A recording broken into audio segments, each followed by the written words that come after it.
right, welcome into the latest edition of the Second Half Draft Show. I'm your host, Juice, joined by Headley. Just a duo this evening. Drew is otherwise occupied at volleyball tournament, right? Volleyball tournament, right? Go get the ship, go In that get it. NOLA. You know what I'm In the saying? In NOLA. that NOLA, you know what I Yeah. mean? In the bayou, you feel me? So, a two-man show this evening, but we have a trio of 7-round mock drafts, as the title suggests. We have the Arizona Cardinals, Dana's up first, followed by the Bengals, Al Paul, and then Mississippi Praski's Seahawks to round it out. So, with that being said, let's get to it, Headley. Let's not dawdle here. Let's Not get to it. belabored. We're not belaboring. No, we're not going to belabor it. A Dawdle. lot's going on, obviously, with the start of the new league year, and free agency is in full swing. Arizona made a bit of a splash. A couple of defensive players, in terms of free agency, Joshua Dalvin Tomlinson. So that gives them a little bit more flexibility in terms of what they would do in the first round. I'm really interested to get Dana's thoughts on what the Cardinals should be doing with their first round selection. But we're going to go 7 rounds deep here with the Arizona Cardinals. So let me share screen here. D-Kit, what's happening down with the Seahawks? D-Kit said, I need a quarterback. Send me Sam Howell. I don't know. I think it's your boy Sean, D-Kit. And D-Kit knows better than anybody else that front office, a lot of players aren't necessarily buying in. So there's an inherent challenge. Although I think they've made a couple decent moves, there's also some head-scratching moves there for the Giants. But we'll save the Giants conversation for another day. All right? Okay, so Headley, in your mind, you got Arizona here with 6 picks here in the 2025 NFL Draft. Again, as I mentioned, the additions of Josh Sweat and Dalvin Tomlinson actually addresses 2 fairly significant needs. So they decided to go the veteran route to kind of bolster the front 7 there, the pass rush, the down line in terms of being able to stop the run as well. Do you get aggressive? Is there a player that you get aggressive? Or do you feel like you're a player away based on what you saw last year and what they've done in free agency thus far? How would you approach it? Yeah. I don't think the Cardinals is a player away. I think Dana probably will agree with me there. And I think trading down. Would be the best bet instead of moving up. Okay. Like you said, they had 6 picks in this draft, and they need pieces, man. I think on both sides of the ball, actually. I think we can add another wide receiver. I know we got Marvin Harrison Jr., Michael Wilson, Zay Jones, but I think we can add another wide receiver. Offensive line, I think we can add some bodies up front there. And then on the defensive side of the ball, you said they signed Sweat and Tomlinson, but there's still more work to be done, man. We need some more bodies up front. Get another pass rusher.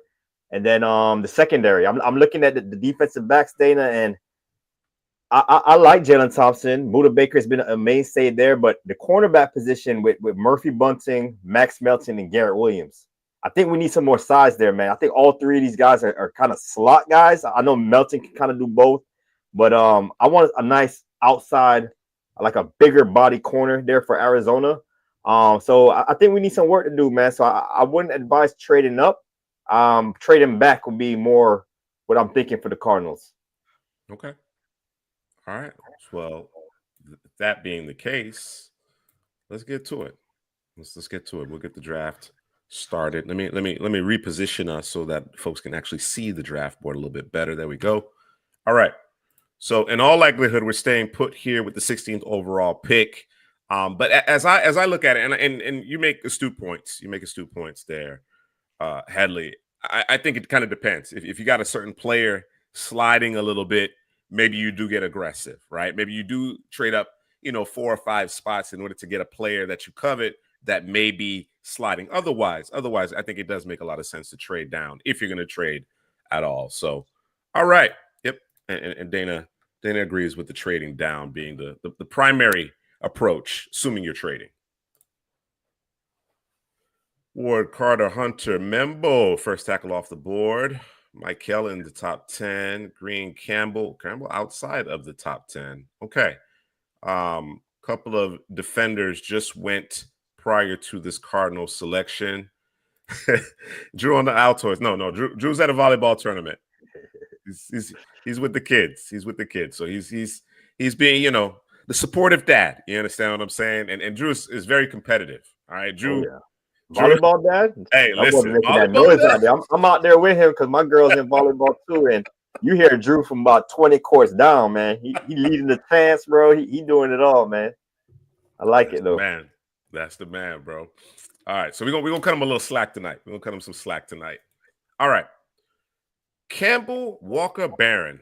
You know, especially those two first names there in Campbell and Walker, impact players up front, that front seven. Barron, that Swiss Army knife on the back end. Based on the board, Headley, what are your thoughts? We have no takers as it relates to a trade. Nobody planning on moving up based on what's on the board. So what direction do you go in here? Let me see the top. Go back to the top. Yeah, Mhm. DP. Like that's the name that stood out. I said it before the draft started, like a bigger size corner. Will Johnson, 6'2", got the size, could play the outside corner. That's the name I'm looking at here for Arizona. But I know I also said I kind of want to trade down because I want to get some more picks here for the Cardinals. But if I had to stay put, it'd be hard to pass up Will Johnson. I know he had a little bit of a down year this last season, got hurt. What was it? The bottom half. It was what was it? I Who are you forgot talking the about? injury. What are you Will talking about? Johnson's injury.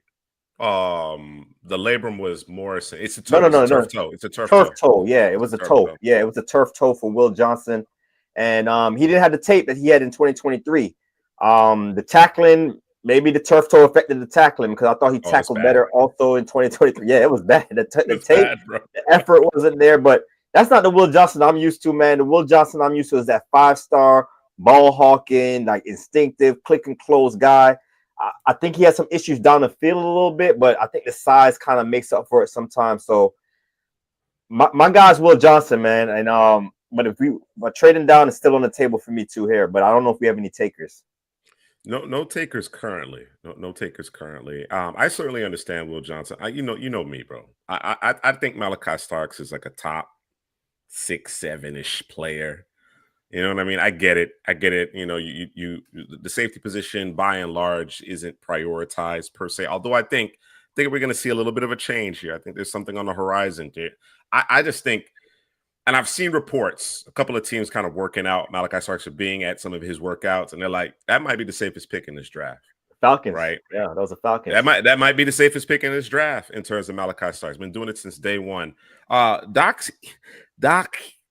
XD. Doc XD. Okay. Dana the ball. No, yes. Dana is a mainstay here at CPGN. All right. That is our resident Cardinals fan. So welcome in. I would lobby for a Malachi Starks and a Buda Baker back end. That's me. But I certainly understand the idea of getting that bigger boundary corner to add and kind of solidify this back end. Let's see here. Yeah. Right, so you need a 5 tech and off ball linebacker. So the two guys that really kind of fill that void would be Campbell. You know, Walker obviously like on the edge. Of course, he feels that need. Speed, Z slot receiver. Guard or 2. Not necessarily in our order. I think we got running back a deep class. Yeah, no I'm with corner, that. Dana. No corner. They ain't feeling the corner. He ain't feeling the corner. You like the corners? I know they're I young. think Cardinals fans like their corners, bro. I really do think they like their corners. Got you. I understand your point, though. I understand your point.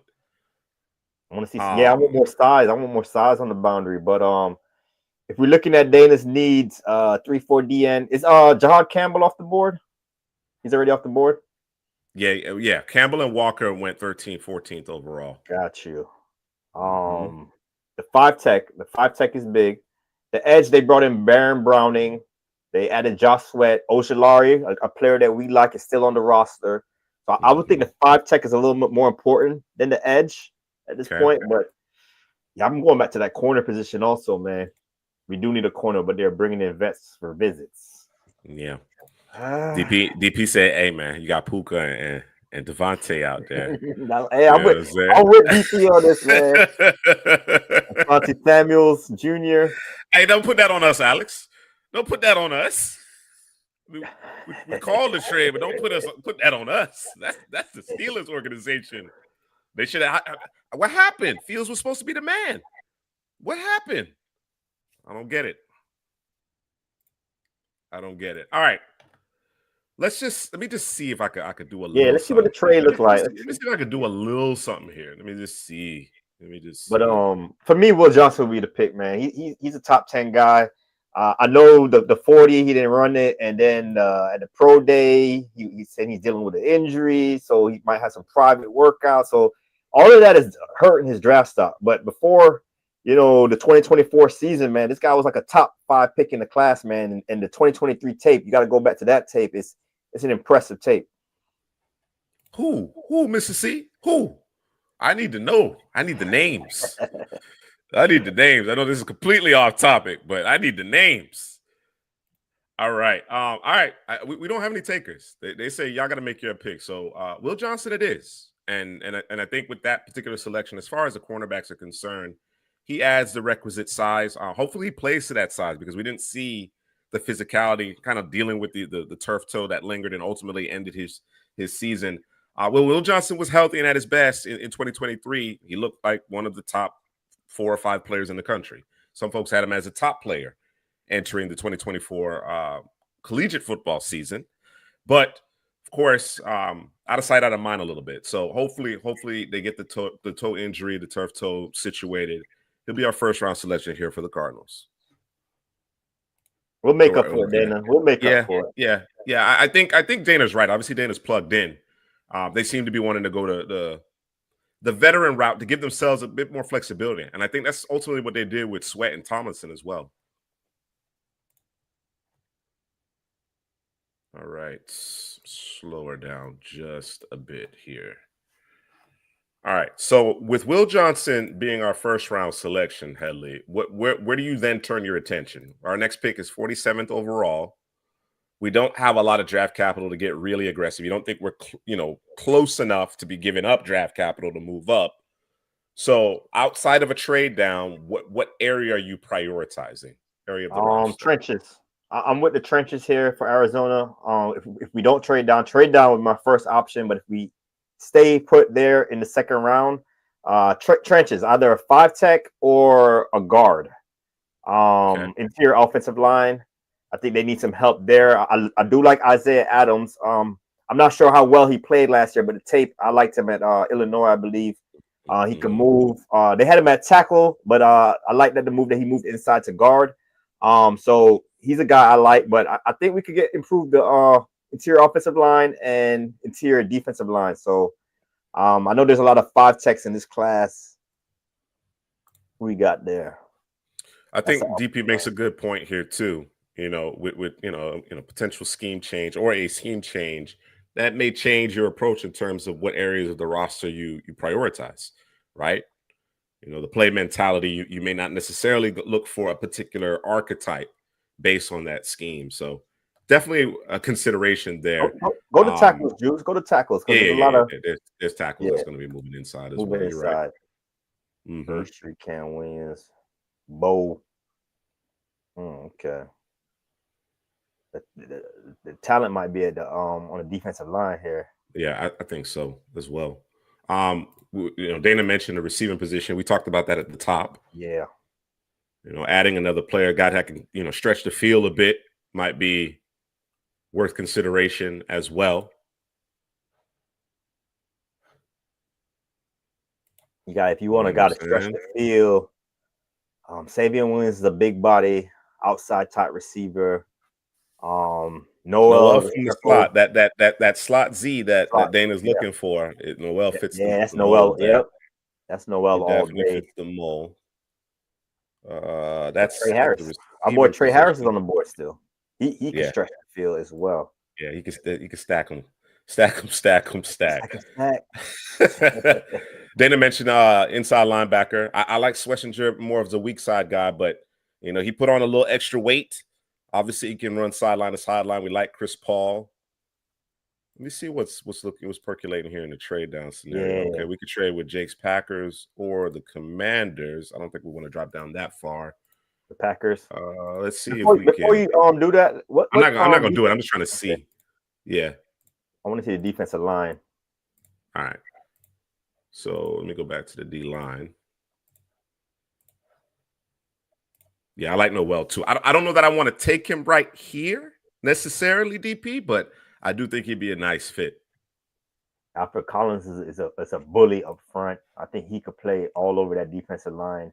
Oh yeah, Shamar Turner is greasy. I you like got him as Jared Ivey. well. I Jared like Ivey Ivy's a a lot really too. good 5 tech.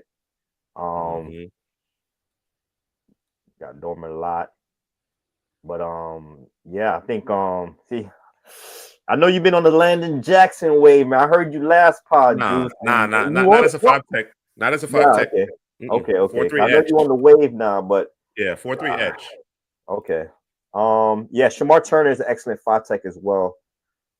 But yeah, trade down. I'm thinking the Yeah, trade down. There's a lot of players right here. yeah, I agree. I agree. Let's tack on a 4th round selection here. See what Green Bay does here. Landon Jackson, Yes, your Xavier boy. Watts, Caleb Princely, Alec Jackson Dart to Seattle, Mississippi. Okay. All right. And I think we got pretty much everybody still in play among those 5 techs, right? Because again, I don't view Landon Jackson as a 5 tech. I think he's an even man front, hand the ground edge.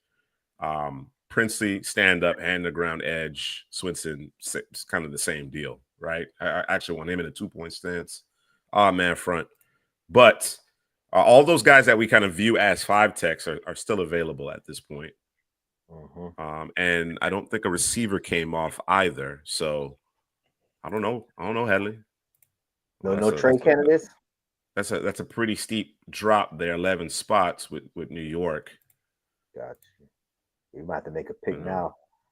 I'm a fan of Shamar Turner, man. If you're looking for a 5 tech, Alfred Collins, I don't know if he's like a 5 tech. I think he could do it. He did. He played more.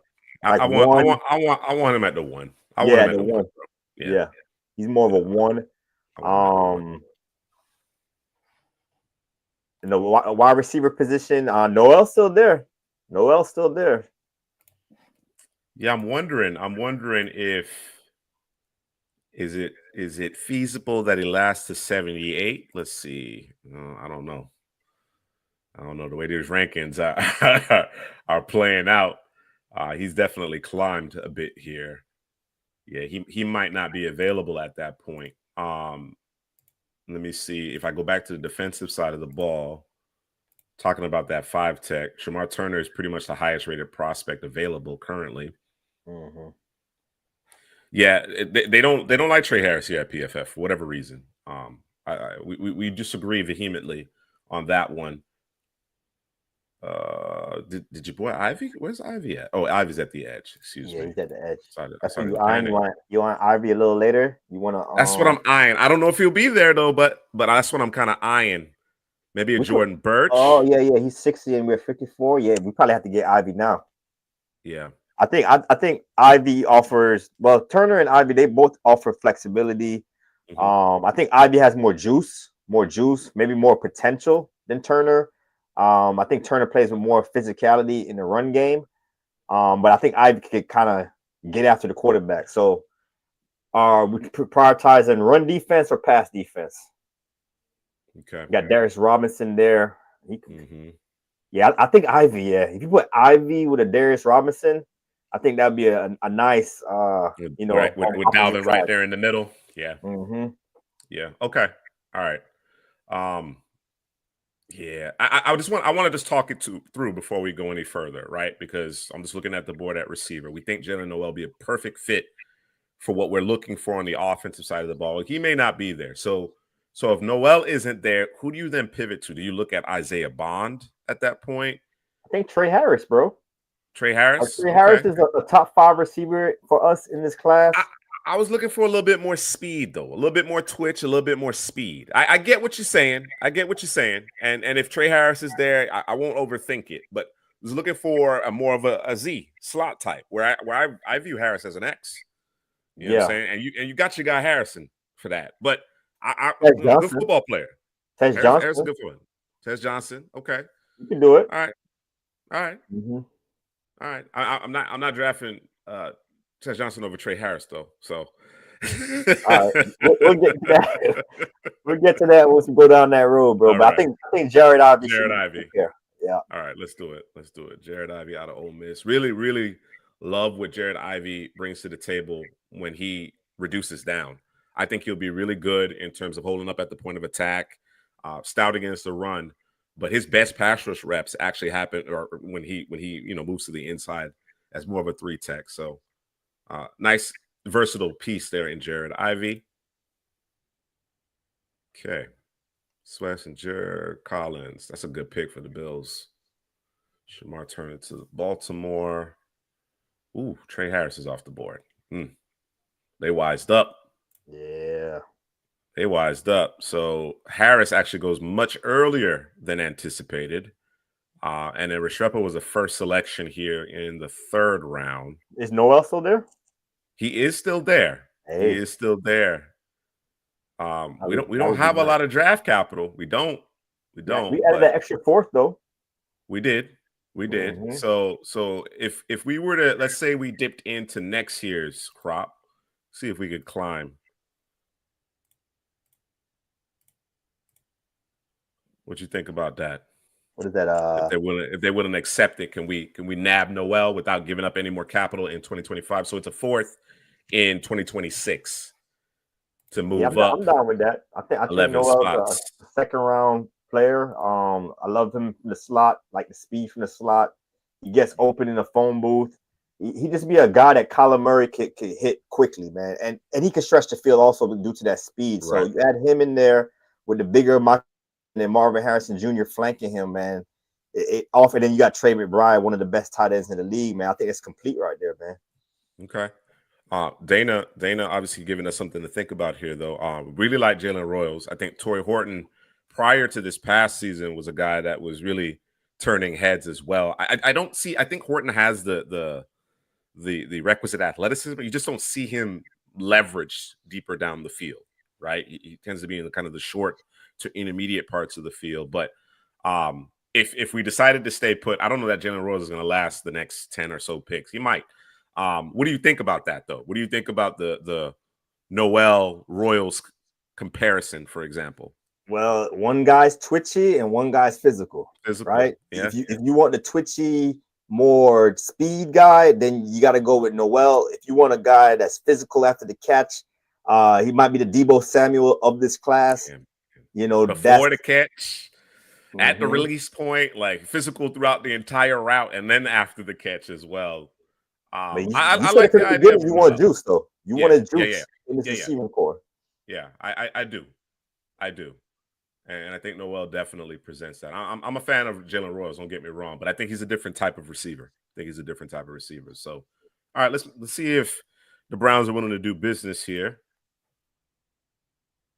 And they are. So our next selection will be one Jalen Noel out of Iowa State. Nice. All right. So Will Johnson, Jared Ivey, and Jalen Noel through 3 selections thus far, and 3 rounds. See the rest of this 3rd round play out here in this Cardinals 7-round mock draft. Yep, separation and speed. Jalen Noel fits the bill. Oh yeah, those 2-way goals with Noel is pretty much unguardable, bro. Like if you got that option, the option routes, it's no really sticking him, man. He's gonna be always open for Kyler Murray. All right. All right, we're now into day 3 of this 7-round mock draft. Just take a quick look at what has transpired to this point after we made the trade up early parts of the 3rd round to select Jalen Noel. Mill Road to Vegas. Got some backs coming off the board. Tight ends coming off the board now. What's next? Jalen Royals actually lasted the 94th overall selection. Tez 96.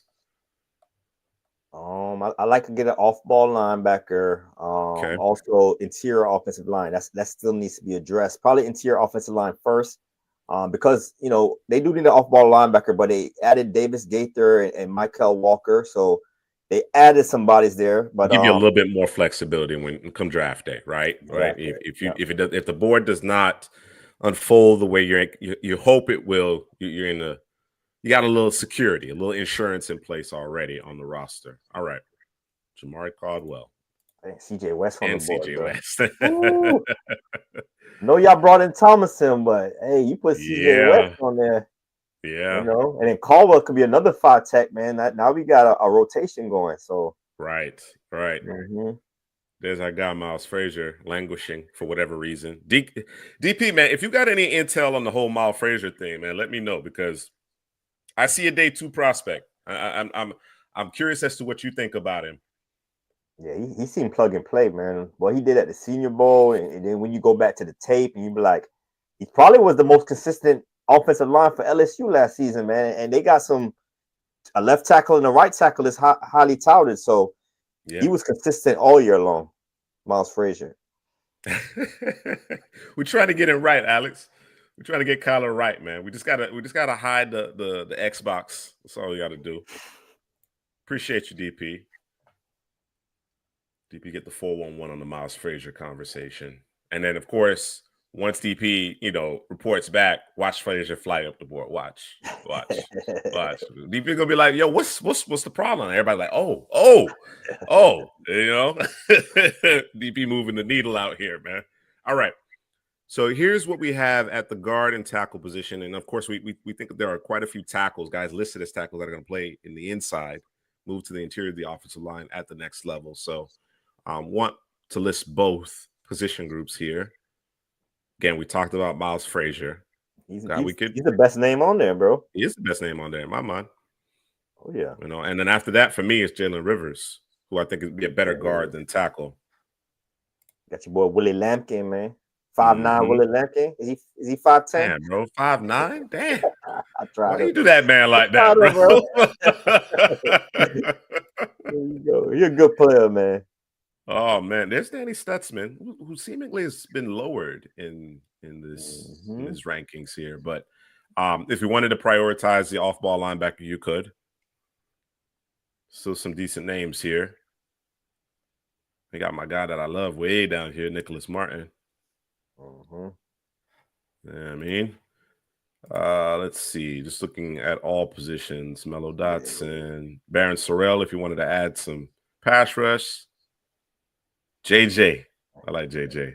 No, Williams is a guy like. Always staring me in my face, bro. I'm not gonna lie, man. Yeah. You want to go back to the D line? You want to go back to the D line? We can go back to the D line. I'm okay with it.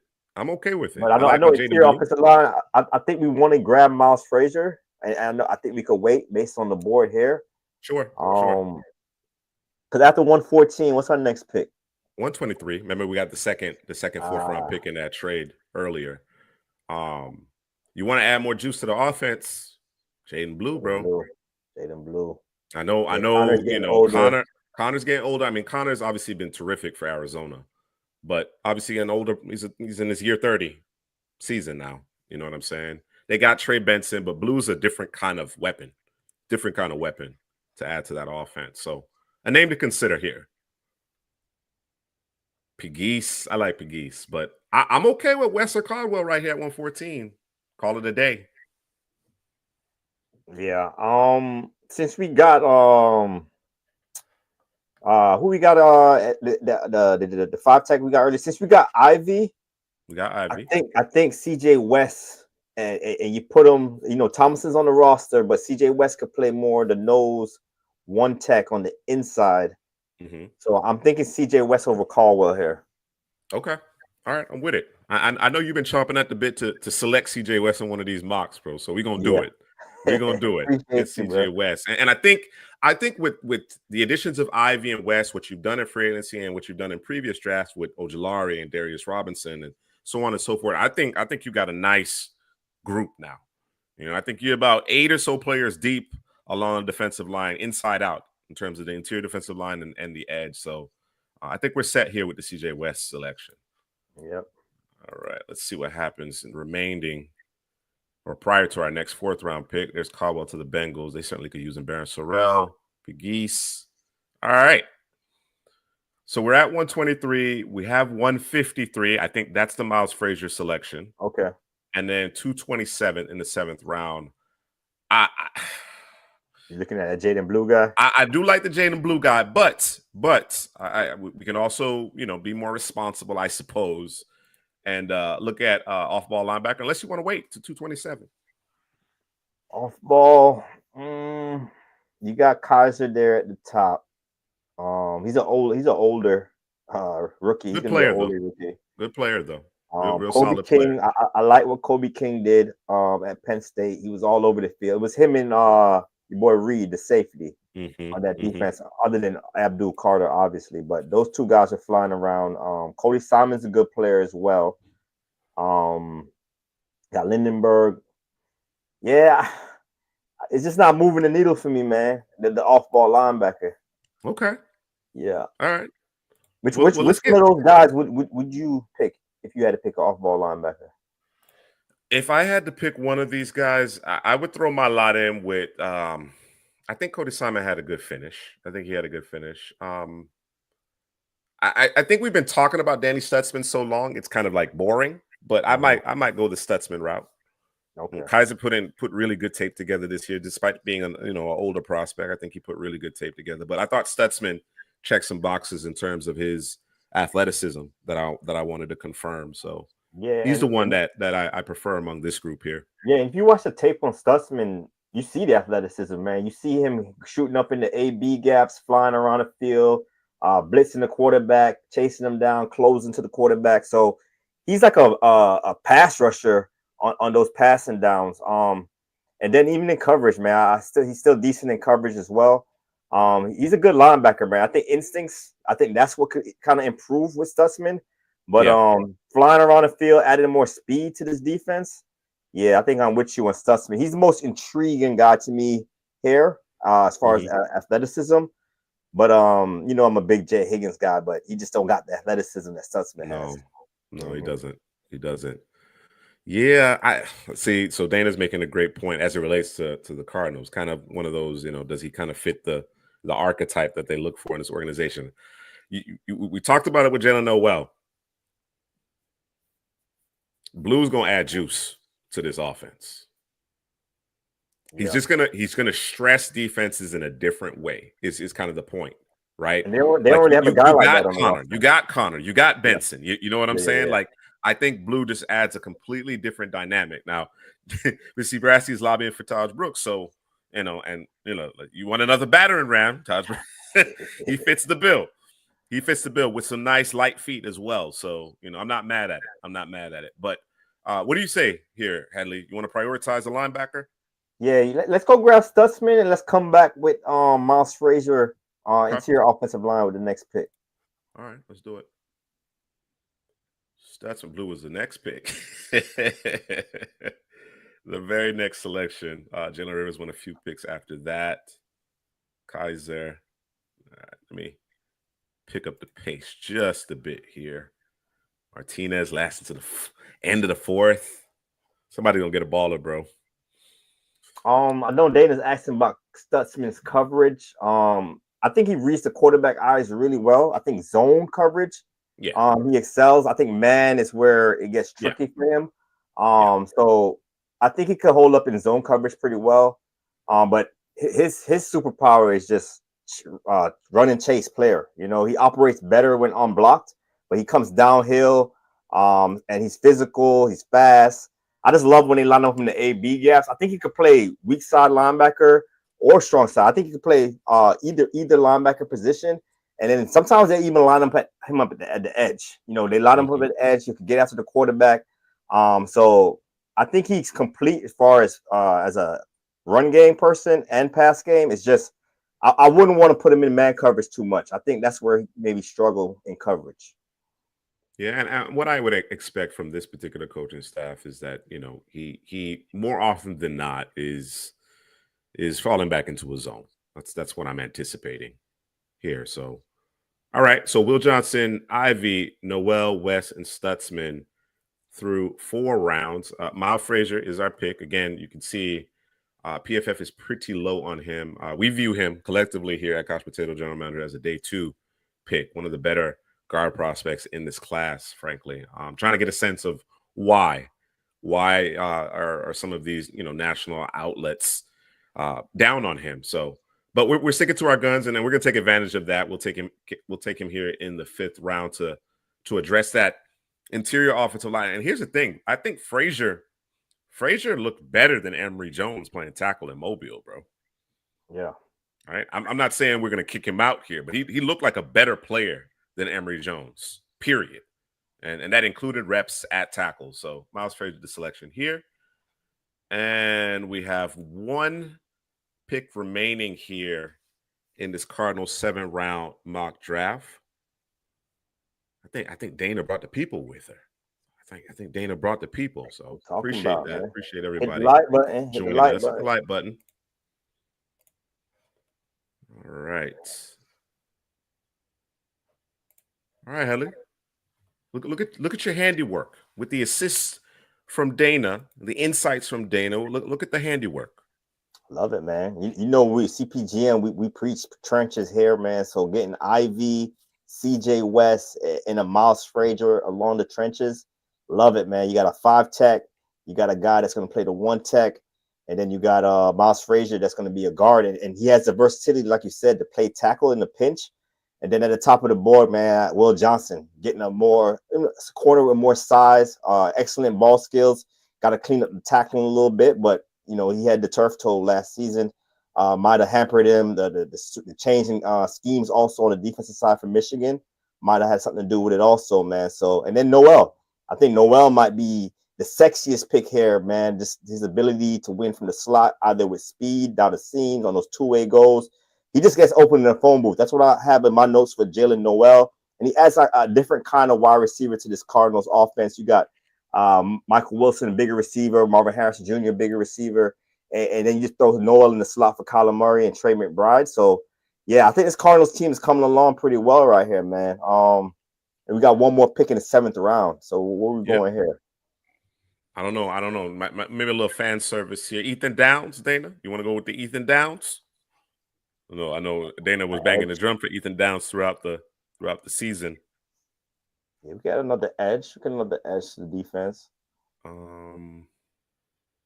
want to see Ojulari back, man. I'm waiting to see what Ojulari can bring him, bro. What he looks like, right? Still room for that guy. Yeah, he started to kind of figure it out a little bit. It was starting to come together prior to that injury. Who do you like most among these backs here? You know, I'm a big Woody Marks guy. I know Drew would probably say Montreal Johnson, obviously. Naturally, right? And you know, Donovan Edwards can help in the pass game. So if you want to add a different kind of running back to this backfield, probably Donovan Edwards. I think Jaquindon Jackson is more the bigger back. Your boy Rocket, man, his name is Rocket, but that boy put on some pounds, man. He's about 230 right now. You know, I want him to drop some weight a little bit, man. Get to like 220, 225 probably. But Bucky Marks is my guy along those running backs there on the board. Okay. All right. Ben Hollins. There's Holland Pierce. I think is that who you're referring to? Holland Pierce. 217, if that's who you're referring to. Hey, if you want to add more offensive line, I'm down for that though. You know, you got a Vincent right there. Is my boy Slater still there? Sac State. He's probably a guard. I think he got picked. Bro. Okay. Yeah. You got Vincent. Picked. I know you guys saw him. I like Vincent. I like Vincent. He's is he a tackle, or can he go inside also? No, I think he's a tackle. Okay. I think Vincent's a tackle. Oh, Clay Webb. That's a guard right there. Jacksonville State. He's also at the Senior Bowl. Another one there. Yeah. Right here, 217, Ben. Holland Pierce. Gray, West Coast in Mississippi Prasky. Joshua Gray. I think he's gotten lost in the shuffle a bit here. Some guys have kind of outplayed him this past season, and he's kind of fell down the board a bit. Let's look at some other position groups here. Or let's go to the top. Rondé Gadsden, Will Shepard, Cypress. Truss is kind of a guard tackle in my mind. I want to add it more to that line, that offensive line. Tommy Hill, You got your off-ball linebacker already. So Nick Martin, Jabbar. Got plenty of nickel types already. Howard Cross still out there, huh? Gabenda, Thor Griffith. Any names? Any names getting you excited? Maybe Clay Webb. Maybe Clay Webb from Jacksonville State. That's a name that keeps popping up for me. Okay. Just more bodies on that interior offensive line, make it a competition over there. I know we drafted Miles Frazier, but just adding another body there. And Vincent, Dana mentioned And right there. Vincent. Vincent All is right, still there. let's go with Vincent. I think Vincent is really intriguing. I think he's really intriguing. There's obviously some things that you got to smooth out, but the way he moves at his size is impressive. He's got to play with a little bit better leverage in my mind, but he's an intriguing prospect. Let's go with Carson Vincent, kind of developmental tackle prospect here. Right. Thought he played well in Mobile for the most part. All right. So, Heather, yeah, you talked about the balance of this Cardinals 7-round mock draft. Dana trying to get a little bit more insight on Clay Webb. Your thoughts on Clay Webb, Hadley? I know you guys saw more of him. He was at the Senior Bowl, but he just seemed like a nasty kind of player, physical type of guy. Greasy kind of. Greasy guy. But he's a small school guy, but he's been doing his thing, man, for a while, man. Yeah, I think he really competes. I think he really competes. He's one of those players who, obviously, again, coming from a small school, as you mentioned, but there's so many of those guys that are actually having a ton of success at the NFL level, and he could very well be among those players. I don't think there's anything that he's exceptional at. I just think he's physical. His hand placement is usually pretty solid. He loses, reps like every other prospect does when you go to those, the Senior Bowls or one-on-ones and things of that nature. But I really like the way he competed. He never seemed overwhelmed. All right.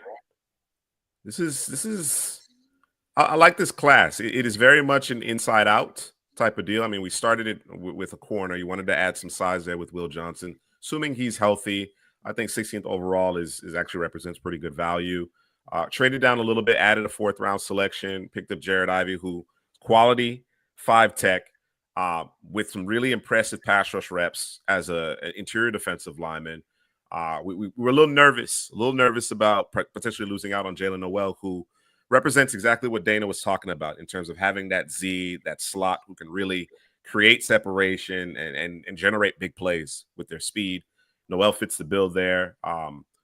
Helly had been chomping at the bit for CJ West, and it turns out that was our highest graded pick in this mock draft. So really double down along the defensive line, really get that group situated, despite the fact, or in addition to, I won't say despite, but in addition to the moves that the Cardinals have made in free agency thus far.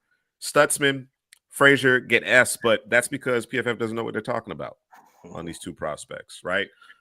Perhaps maybe the value wasn't ideal for Stutzman, and it certainly wasn't for Frazier in the minds of PFF, but we view Frazier as a day 2 prospect. I think he's on the short list in terms of the guards in this class, right? Your holy grail are Booker and Jackson, and then after that, bro, I'm ready to have the Miles Frazier conversation. He may not be the 3rd guy, but I'm ready to have the conversation at that point. And then Carson Vincent, again, I think is a really intriguing developmental tackle prospect here. PFS I'm ahead with that Frazier pick. Yeah, I'm not understanding it, Jake. And if I can get it, we got DP said he's on it. DP said he's on it. He's gonna sleuth this thing out. But unless I'm missing it, and that's possible. Unless I'm missing it, I'm not understanding why Frazier isn't getting more love in this particular class. So yeah. I like the way you think, Brandon. I like the way you think. Good stuff. Good stuff with this Cardinal 7-round mock draft. And appreciate everybody tuning in for it. All right, Helly, we're going to reset here. And we're going to talk about the Bengals, Al Paul's Bengals. Right? Bengals.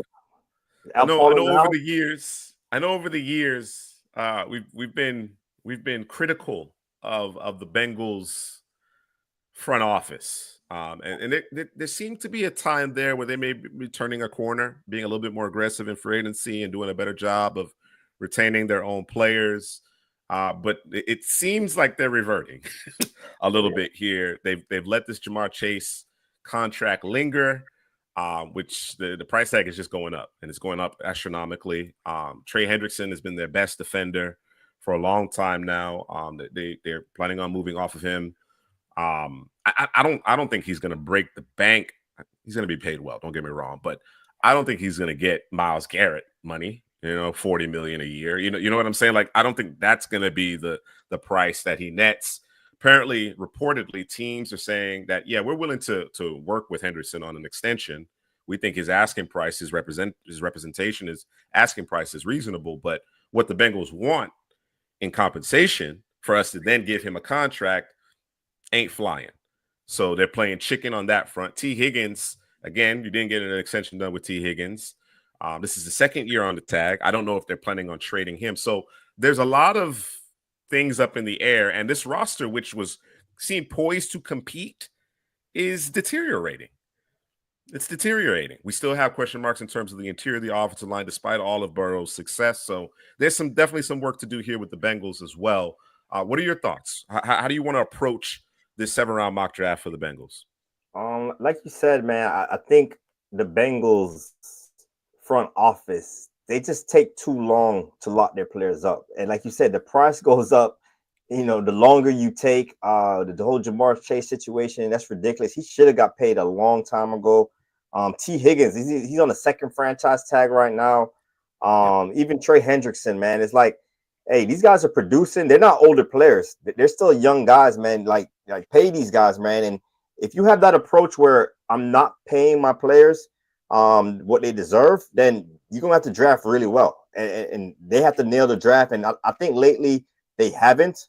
They missed some picks there in Cincinnati. But, as far as this draft goes, I think we need to get aggressive in, like, trading. Like, if they're not going to re-sign Trey Henderson or T. Higgins, we got to find trade partners for them, accumulate some draft picks, and kill the draft, bro, because that's how they have to build if they don't want to pay their players, man. They got to build the build the team through the draft, bro. So if we trade T. Higgins, a wide receiver is needed next to Jamar Chase. Interior offensive line is needed. I like what they got in Orlando Brown and Mims. But on that interior, man, it needs some help, especially the guard position. I know they just gave Gesicki some money. I'm fine with Gesicki at tight end. We can add some more, another running back. I know Chase Brown had an incredible season. I'm a big fan of Chase Brown coming out of Illinois. You got Zach Moss on the roster, but he was injured last season. They brought Piron back, but I'm in favor of getting a running back in this class. Especially in this class, bro. A lot of good running backs in this class. And defensive side of the football. This is where they kind of really took a step back this last season. If you're not going to have Henderson, who was probably your best defensive player, we need to get another pass rusher. We need to get some defensive backs. Defensive backs kind of underperformed. Cam Taylor-Britt, DJ Turner. So they need some work, man. They have players that they've drafted. It just they haven't really panned out yet. So we might have to replace some of these guys. With you, 1,000%. I think you summed it all up. There's work to be done here, and we want to net some draft capital, assuming these trades are going to happen. I think the Hendrickson is just a matter of when they come off their current asking price. And Higgins, I just don't know that it's even with the salary cap increasing exponentially, seemingly every year, I just don't think it's a good move fiscally. Responsible. Right? I'm in favor of retaining your own talent, right? And had you managed to get this Higgins deal done a year ago, then cool. You know what I'm saying? You want to pay Higgins, $25 to $28 million a year, and then you give Chase the 35 to 36. Now it's going to be 40 plus because you're waiting, and you very well going to lose T. Higgins. You know what I'm saying? So they just have not managed it well here recently. So that in turn, we got our work cut out for us here with this Bengals 7-round mock draft. Let's get it underway. Let's go. Yeah. Like you said, Alex. It's been the MO. It's been the MO forever. I remember we mentioned that a couple of years ago on the channel, and Bengals fans attacked us. They attacked us about them not paying players, but it's true, bro. It's like, yeah, you draft them, you build them up, they get to the contract, and it's like you don't want to pay them, bro. And then you try to draft guys to replace guys, and you got to hit better in the draft, bro, if you want to replace guys, and they haven't really done so, man. So I think the front office kind of has let down this Bengals organization. I think when the owner, the father of the family that owned the team, Brown, when he kind of took a step back, and I thought they made some changes. I think they made some philosophical changes, but they seemingly are reverting here, and it's unfortunate because you got Joe Burrow at your disposal. Mm-hmm. You know what I'm saying? Like you need to cash in with Joe Burrow. You know what I'm saying? And considering how the money is flowing and the size of these contracts, he's actually at a reasonable cap hit currently. It's just going to get worse. You know what I mean? So, got to do a better job of managing this roster. All right, let's get it underway here. Ward Hunter Campbell to the Giants. Tyler Warren, 6 overall. Jihad went top 10. Baron Will Johnson. Ted McMillan. Ooh. Ooh. Test falling a little bit. Yeah, that's an interesting name because we're talking about moving off of Higgins. You know what I'm saying? So under those circumstances, I think it would behoove the Bengals to potentially get aggressive there, right? Move up a few slots, make sure you get him. I think the Cardinals, Daniels Cardinals saw the value there. Were like, nah, we can't pass that up. So Ted McMillan lands to Arizona. All right. Once again, Malachi Starks is staring us in the face. We do have a few trade down offers. The only offer that keeps us in the first round is with the Texans. That'd be dropping down 8 spots. What are your thoughts here? I'm looking at edge for these guys. Especially, can we make the trade now? Can we trade Henderson, get some picks? Yeah, we can. Yeah, because I think edge. I know James Pierce is their top rated edge. James Pierce, he wins with speed. He can bend the edge. He can get after the quarterback. I like that, his athleticism profile, but he's not my favorite guy. I like Nick Scarton over James Pierce. I know Scarton is not the raw guy like a James Pierce, but just the physicality that he plays with, it can help the Bengals in the run game, and he can get after the quarterback as well because his hands. He's a hand technician. He got better hands than James Pierce as well. So I'm a big fan of Scarton here. Let me see the DBs. I think we can add a corner also. It's a good draft to add a corner. You got Hairston, Amos, Revel, or Ravel. You call it Ravel, Siobhan Ravel, and Azariah Thomas. Oh yeah, Benjamin Morrison. So a lot of good corners here. A lot of good corners. Malachi Starks. Yeah, bro. I was just gonna say it, bro. Malachi Starks, bro. Man, Malachi Starks is a top 10 player. Let me look at my rankings. He's a top 10 player in this class for me. So I don't know if it's the most responsible thing to do based on the roster, but Malachi can come down and play a nickel, like a Brian Branch role also. Yeah, so yes, he can. He can do it all. He can do it all. Be I think he gets typecast as a center fielder, free safety, but he can do it all. Appreciate you, Lance. Appreciate you tuning in. Yeah, I just in terms of good football players, adding to a defense that underachieved and got certain guys that you were counting on didn't necessarily live up to the billing. I'm perfectly fine with Malachi Starks, bro. I know you mentioned making that trade as it relates to Hendrickson. Now we can do it now. If you want, we could do it now. Let's see. Or do you want to just make this pick and let the draft unfold a little bit more? How do you want to handle it? Yeah, I kind of want to get it done, bro. I like Nick Scarton too on this football team. Okay. And he's the 32nd ranked player. Yep. So I know T. Higgins also can be traded from the Bengals. So if we trade both of those guys, and we could get a pick that we could select Nick Scarton. I would like that also. Let's see. Who in this 20 range? Let's just take a look at some of the the Bengals certainly could use a Scarton, or rather the Seahawks could. Bengals, obviously. The Bucks in the market for an edge, as well as the Chargers. Baltimore, I think we're just going to get a better deal if we trade towards the bottom of the first. Whether or not Scarton's actually available is a different conversation, though. Yeah, 27-28, Ravens Lions. Okay. Even the All right. Commanders. I would say that. Well, what did the Commanders do at edge in free agency? What did they do? Because I thought this was a team that would be in the market for Myles Garrett. Myles Garrett obviously re-signs with Cleveland. Yes, Mississippi Nebraska, absolutely. So the They did Commanders sign Jesse Lawrence. added. Yeah, they didn't add any starters. Right now they have Dante Fowler is an Mhm, unrestricted free agent, and then they mhm. got Dorrance Armstrong. So they added Kinlaw on the interior next to Payne. They got Zorjan also, but yeah, they Okay, don't have an edge. They don't have an okay. edge. They need an edge. Let's see what we can do here to something reasonable. I don't want to make it too wild here because I know that's part of what they're asking for, and teams are kind of balking at it as it currently stands. But if we were to add perhaps, Yeah, I think the Commanders they need somebody like Trey Hendrickson. I think Baltimore traded for him. I don't know if they're going to trade him within the division, and then Detroit. I don't know if that's their biggest need, but for the Commanders, that's their biggest need. To me. yeah, they're basically saying 76% chance this trade works if we give up our two with Hendrickson. Yeah, give up a two also. Hmm. You got to understand. I mean, as good of a player as Hendrickson is, you got to give him a new contract, Mm-hmm. right? And he's 31. I think he'll be Gotcha. 32 this year. So that's Okay. that's just kind of the deal. Now at 49, who are we looking at 49 at the edge? Let me see.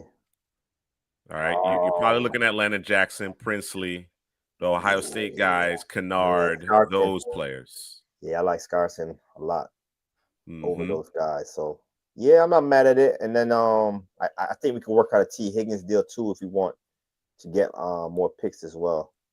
Okay, so Philly. we'll trade up, or should we let the draft unfold a little bit Okay, and that see might if be he's more actually responsible. available there before we Yeah, make yeah, that yeah, trade? yeah, yeah. Let's All do right. that. Let's do that. All right, so we'll slow it down. We'll slow it down so we can eyeball it. Malachi Starks, we're doing it. Let's do it. Probably the safest player in this damn class. Me and Malachi Starks. All right, Starks in the first. Jalen Walker, Ibuka, Kenneth Grant, Manawari. There are two safeties in your first. Tyler Booker to the Chargers. Golden to Green Bay, Jake. Mario Hampton to the Vikings. I think they re-up with Aaron Jones with the Burton to the Texans. They were trying to trade up for Burton. Simmons to the Rams. Banks. This is it right here. All right. So let's see. Trey Hendrickson. You guys, Scourton is still available. Hendrickson, and have they changed it? Nope, nope. They still want the two. You get anything back? And not really. Maybe this really late seventh, but I don't even think it's worth it at this point to mess up our odds. All right. Yeah, we leave that alone. All right. So high on Scourton on this one. All right. So offer the trade. They did accept. Pierce is actually Nice. still available, interestingly enough, as is Walter Nolan. Any of those names, any of the Darius Alexander, Walter Nolan, that change your thought process at all here? Nah, I think the edge is the bigger need. We just traded Trey Hendrickson, so why not replace him with a guy? And it's kind of similar to him, man. How they win. No, You I know, agree. they're not winning I with agree. speed off the edge. They're winning with more hand techniques. It's being Mm-hmm. greasy, Mm-hmm. just the effort. So yeah, let me get Nick Scourton. All right. Nick Scourton, it is, and then we gotta wait. We gotta wait after this selection, 81st pick. So is it time? T. Higgins time? Might be that time.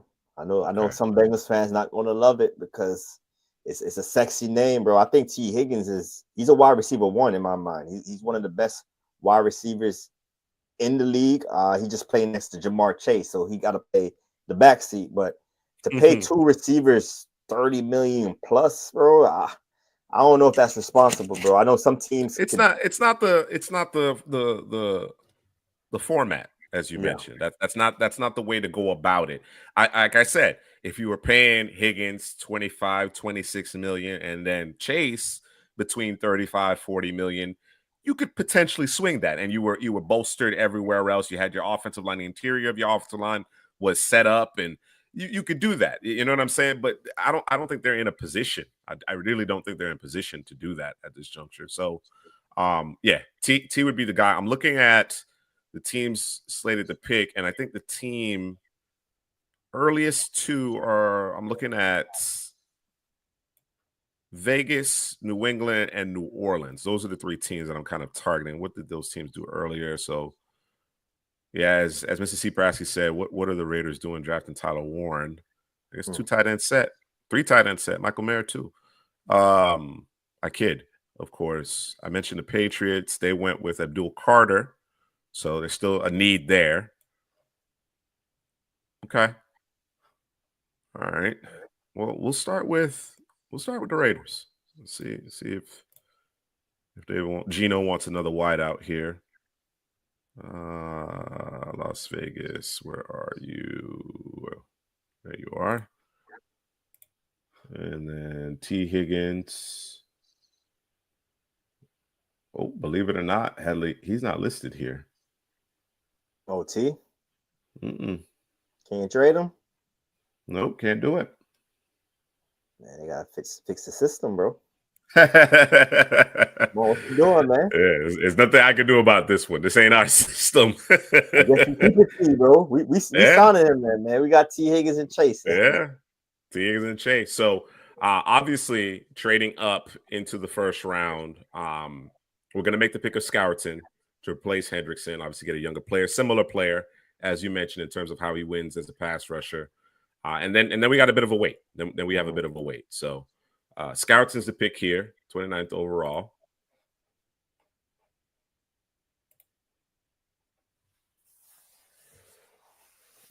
Yeah, but I'm in favor of trading T. Higgins, though. I am very much in favor of it, and I am a T. Higgins fan, right? I think there's going to be a quality market for him, assuming they make him available. I just don't know that the Bengals actually have to this point. I just don't know that they've actually made him available. Yeah, I think they want to work it out. I really think they got that connection with Chase and Burrow, and I think they really want to work it out. They just got to find a number that works for all parties. Yeah. All right, let's see where those few teams that we were considering trading T. Higgins. Benjamin Morrison right there. No, I see him. It's waiting for you to recognize it. Zabel, New England, and Azariah Thomas. Okay. So Benjamin Morrison, again, we'll reiterate it for Bengals fans, those that are watching, including any other fan, any other fan base, members of other fan bases. Benjamin Morrison, in our eyes, is a first-round caliber prospect, probably the best man-to-man corner in this class. Obviously, his 2024 season was cut short due to a labrum tear, and that is touch and go, right? The corners need their hips.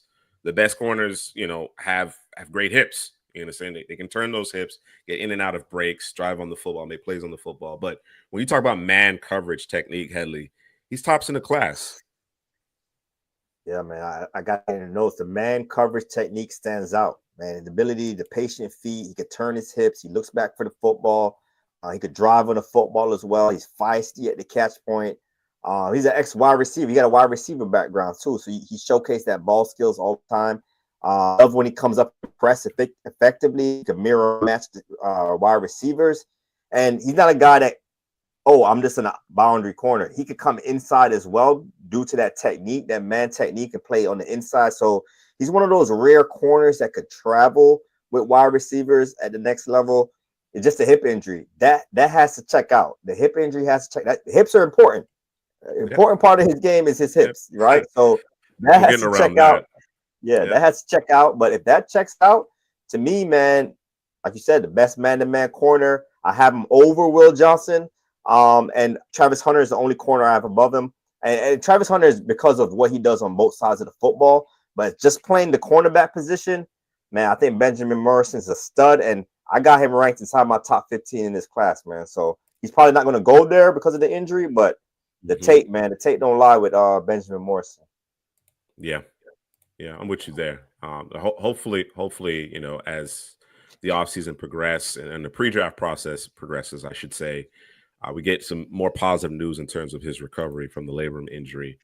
But there's definitely a need. Cam Taylor-Britt going into the final year, his deal. DJ Turner has underperformed. I mean, they ultimately got their hand forced. They had to move Dax Hill to corner, right? Dax Hill was playing safety. And while they have some other names, I think guys that they kind of like, whatever the case may be. Geno Stone going into the last year, his deal, I think it was just a 2-year deal he signed coming out of Baltimore. Not the same player, not being in that Baltimore defense, right? So that's part of the reason why we went with Malachi Starks. Morrison and Starks gives you quite the facelift in terms of that secondary. Really helps legitimize that secondary. The only other thing that I would mention here is the interior offensive line. Let's see the guys on the board. Tate Ratledge is the top prospect listed among the interior offensive line. And then there's a number of guys here we all think should be playing guard. Bo, Joan out of Arizona. I think Millam is more guard than tackle. There's quite a few here. Yeah, let's go get Ben. Don't know. You want to go get Benmo? Okay. Finish your thought, man. No. Well, what I was just going to say, I just wonder who's going to be available to us at 118. You know what I'm saying? Among the interior offensive linemen. That's the question mark, because that just continues to be an issue for Cincinnati. They just haven't solved that problem. But it's hard to argue with the talent of Benjamin Morrison, especially at this point in the draft. Yeah. So, all right, Benjamin Morrison it is. All defense at this point. Yeah, all defense not a at this bad point. idea. Not a bad idea. See who's available to us. Deion Walker sliding into the 4th. Jeesh. All right.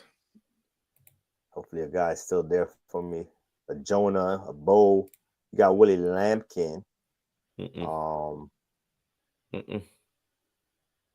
the guys got selected. Hey, will it go Emory Jones to slide inside? That's true. Miles Frazier. Right.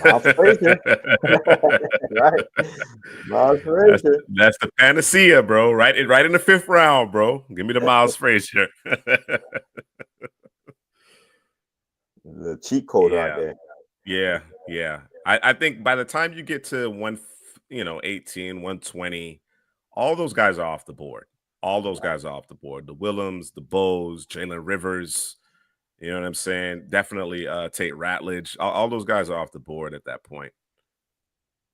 I know, and then that next level of tackle, Anthony Belton, those guys are gone at that point. You know what I mean? Yeah. Emory Jones. Jones might be a better guard when it's all said and done. I don't know if he's going to be an NFL tackle. Might be a better guard when it's all said and done. He has to go inside. Yeah, my opinion. Okay.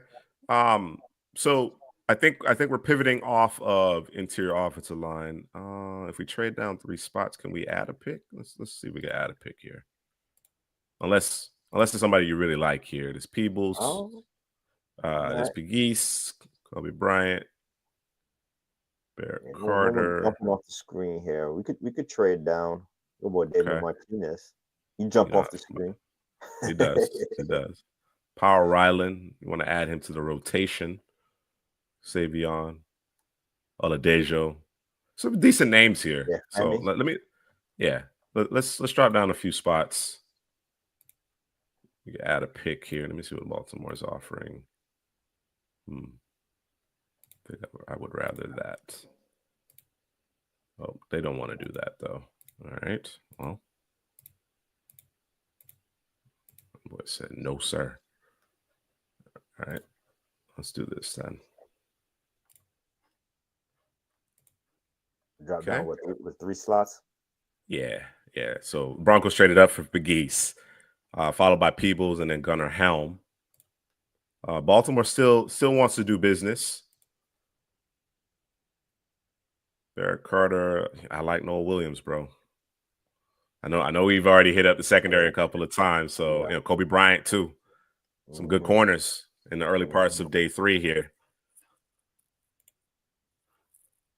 We don't have to go that route though. Kyle Williams, Torrey Horton, excuse me. I think we could do some more work on the D line too for Cincinnati. That's one. Yeah. Grab another guy, whether it's edge or interior. So Riley Mills, Powell Ryland, Femi, a name. Mm-hmm. Name sticking out to me. Former off-ball linebacker, moved to edge and Oladejo. Yeah. Okay. So you add him to Miles Murphy and Scorton. Mm-hmm. Okay. Do you feel comfortable with what you have in the interior? I think they did go to free agency. They re-upped. They re-upped with BJ Hill. They drafted Christian Jenkins a season ago. They only got 3 guys on the roster. McKinley Jackson, Chris Jenkins, McKinley BJ Jackson. Hill. Yeah. So definitely a need. I thought they added one more player in free agency, but I could be wrong. I could be confusing that with something else. No, you're right. Is TJ Slayton? That's who you're talking about? Yes, they got him from Green Bay. From Green Bay. Okay, that was a good ad right there. I like what Slayton does in the run game. That was a good ad. All right, so it's not a pressing need then. Defensive tackle. So I think you would sooner go to the edge. Mm-hmm. They have names, but Yosivas and Burton, who's never know with Burton.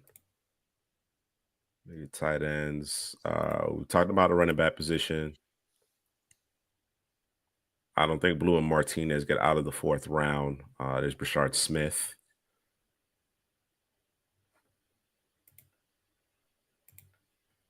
Back to edge, Oladejo. Yeah, I'm down with it. All right.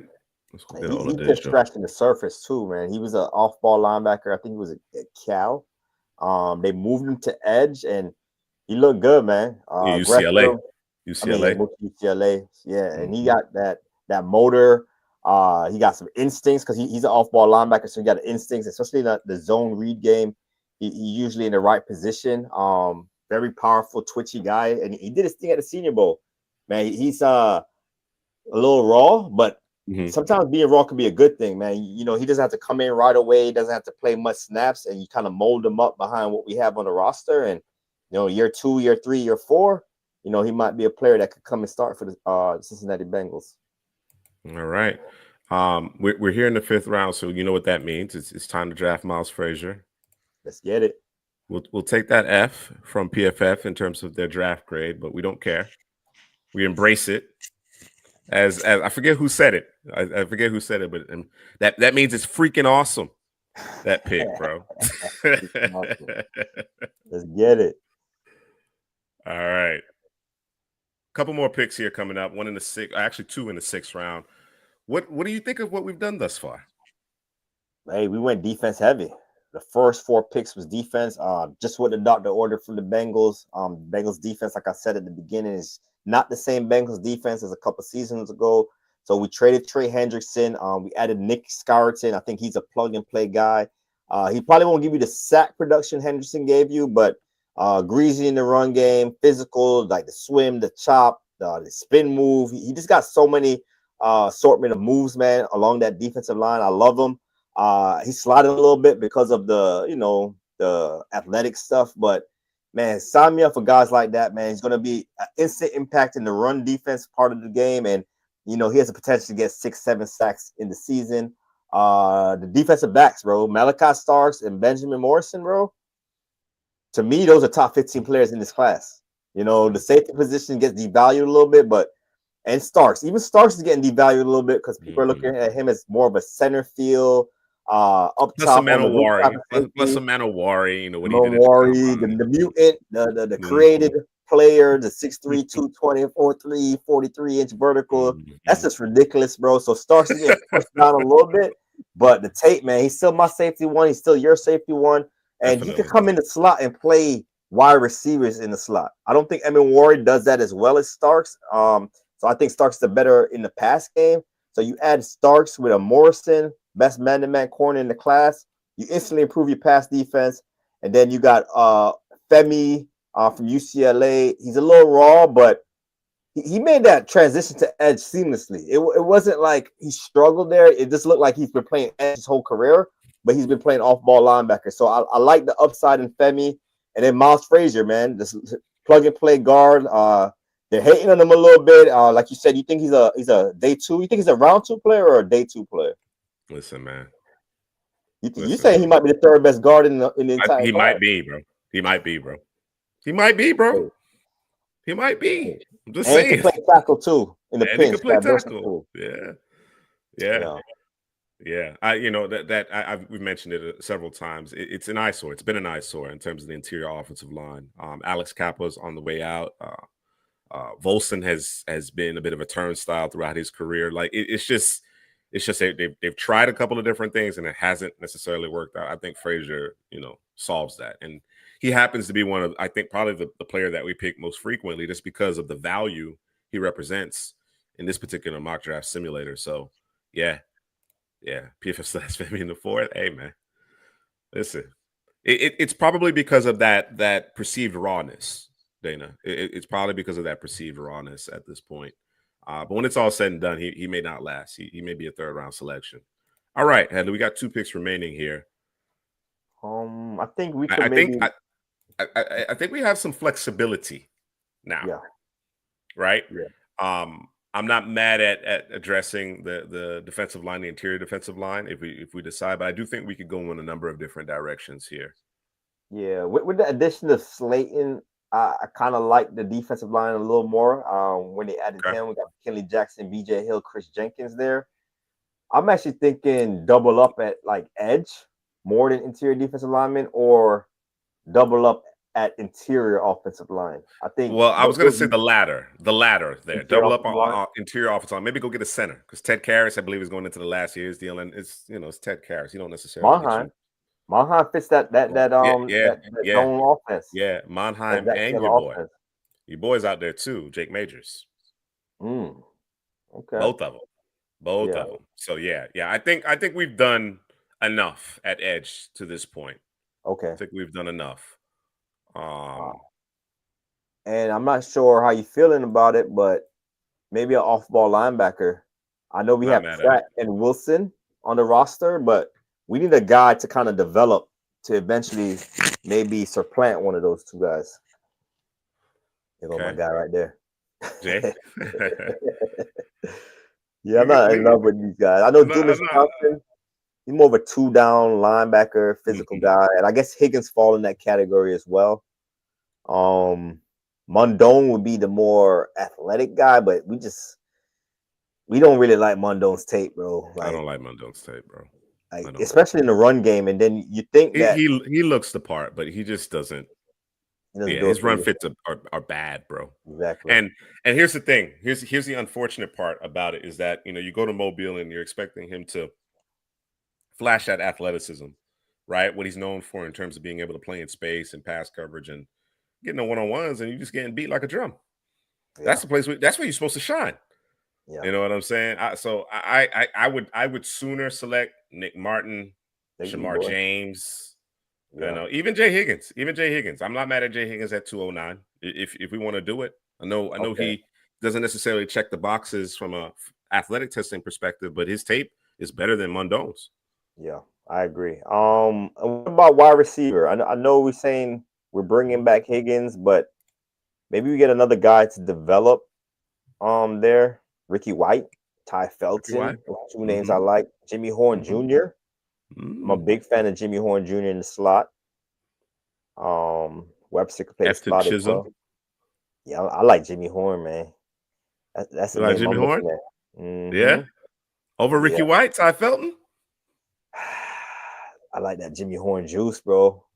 That juice is serious. That route running. He could stretch the field from the interior, similar to Jalen Noel, who we spoke about from Iowa State in the last 7-round mock. I don't think people are showing Jimmy Horn enough love, man. I'm gonna be honest. He didn't run as fast as I think people were anticipating, but he's moving at a different speed in pads. He's moving at a completely different speed. So I think that's probably hurting him to a certain degree. I think he ran into 4.5s. I think people were expecting faster than that at the end of the day, but. Yeah, the football speed, there's no question mark there. Yeah. I think we go with Monheim. Let's get the interior O line and then maybe come Okay. back, see what wide receivers still on the board. I like it. I like the idea of doubling down in terms of the interior O line, right? And for this organization that has a tendency not to necessarily always extend the players that they develop, you got Karras, a veteran. You know what I mean? That is kind of average. You know what I'm saying? Going into the final year of his deal, you kind of got the replacement. Give Monheim a year to develop a little bit more physically because I think he needs to improve his functional strength. But as you mentioned, in terms of his ability to move, climb to the second level, get to those reach blocks, cut guys off in that zone running scheme. He definitely fits the build there. So I like Jonah Monheim here.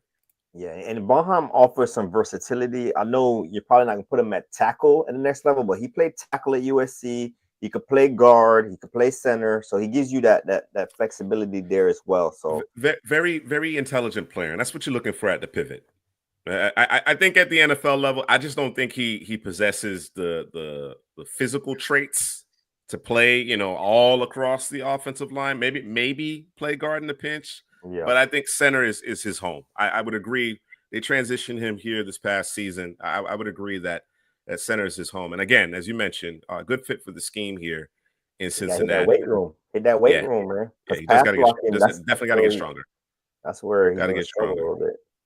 All right, looks like Higgins got picked. Yeah, my Rams. guy. Yeah, Rams got him. You want to see the wide receiver? You want to add a receiver? Yeah, let's go back to the receiver. It might be Horn time. Ricky White's Yeah, still there though. they all Ricky three still White. there. Talk to me about Ricky, Yeah. man. Talk to me about Ricky. I know you was watching them on the West Coast. You know how I do. I'm a degenerate watching, not even Pac-12, I guess at the time, but at any rate, West Coast game. Just a baller, bro. Just a gamer, dog. You know what I'm saying? Like you know the ball's going to him. You know what I'm saying? Defenses are keying on him. I think he makes plays at every level of the field. I don't know he's as electric as a Jimmy Horn, but just his overarching profile in terms of being able to make plays at every level of the field, playing with the requisite physicality, understanding that again may not necessarily have the greatest of quarterback play. The ball is going to him, and he's consistently making plays, just play after play after play. You know what I mean? So yeah, Ricky was a quarterback at one time, makes gadget plays. Yeah, I just think I understand your point with respect to Jimmy Horn, and I'm not against it. We certainly haven't drafted him in these mock drafts here as of late, but I just think Ricky White is a better all-around receiver than Jimmy Horn is. And he gives you more size as well. So yeah, I'm not Absolutely. mad at it. Let's go, Yeah. Ricky, man. My boy Jimmy. We're gonna keep sleeping on him, man.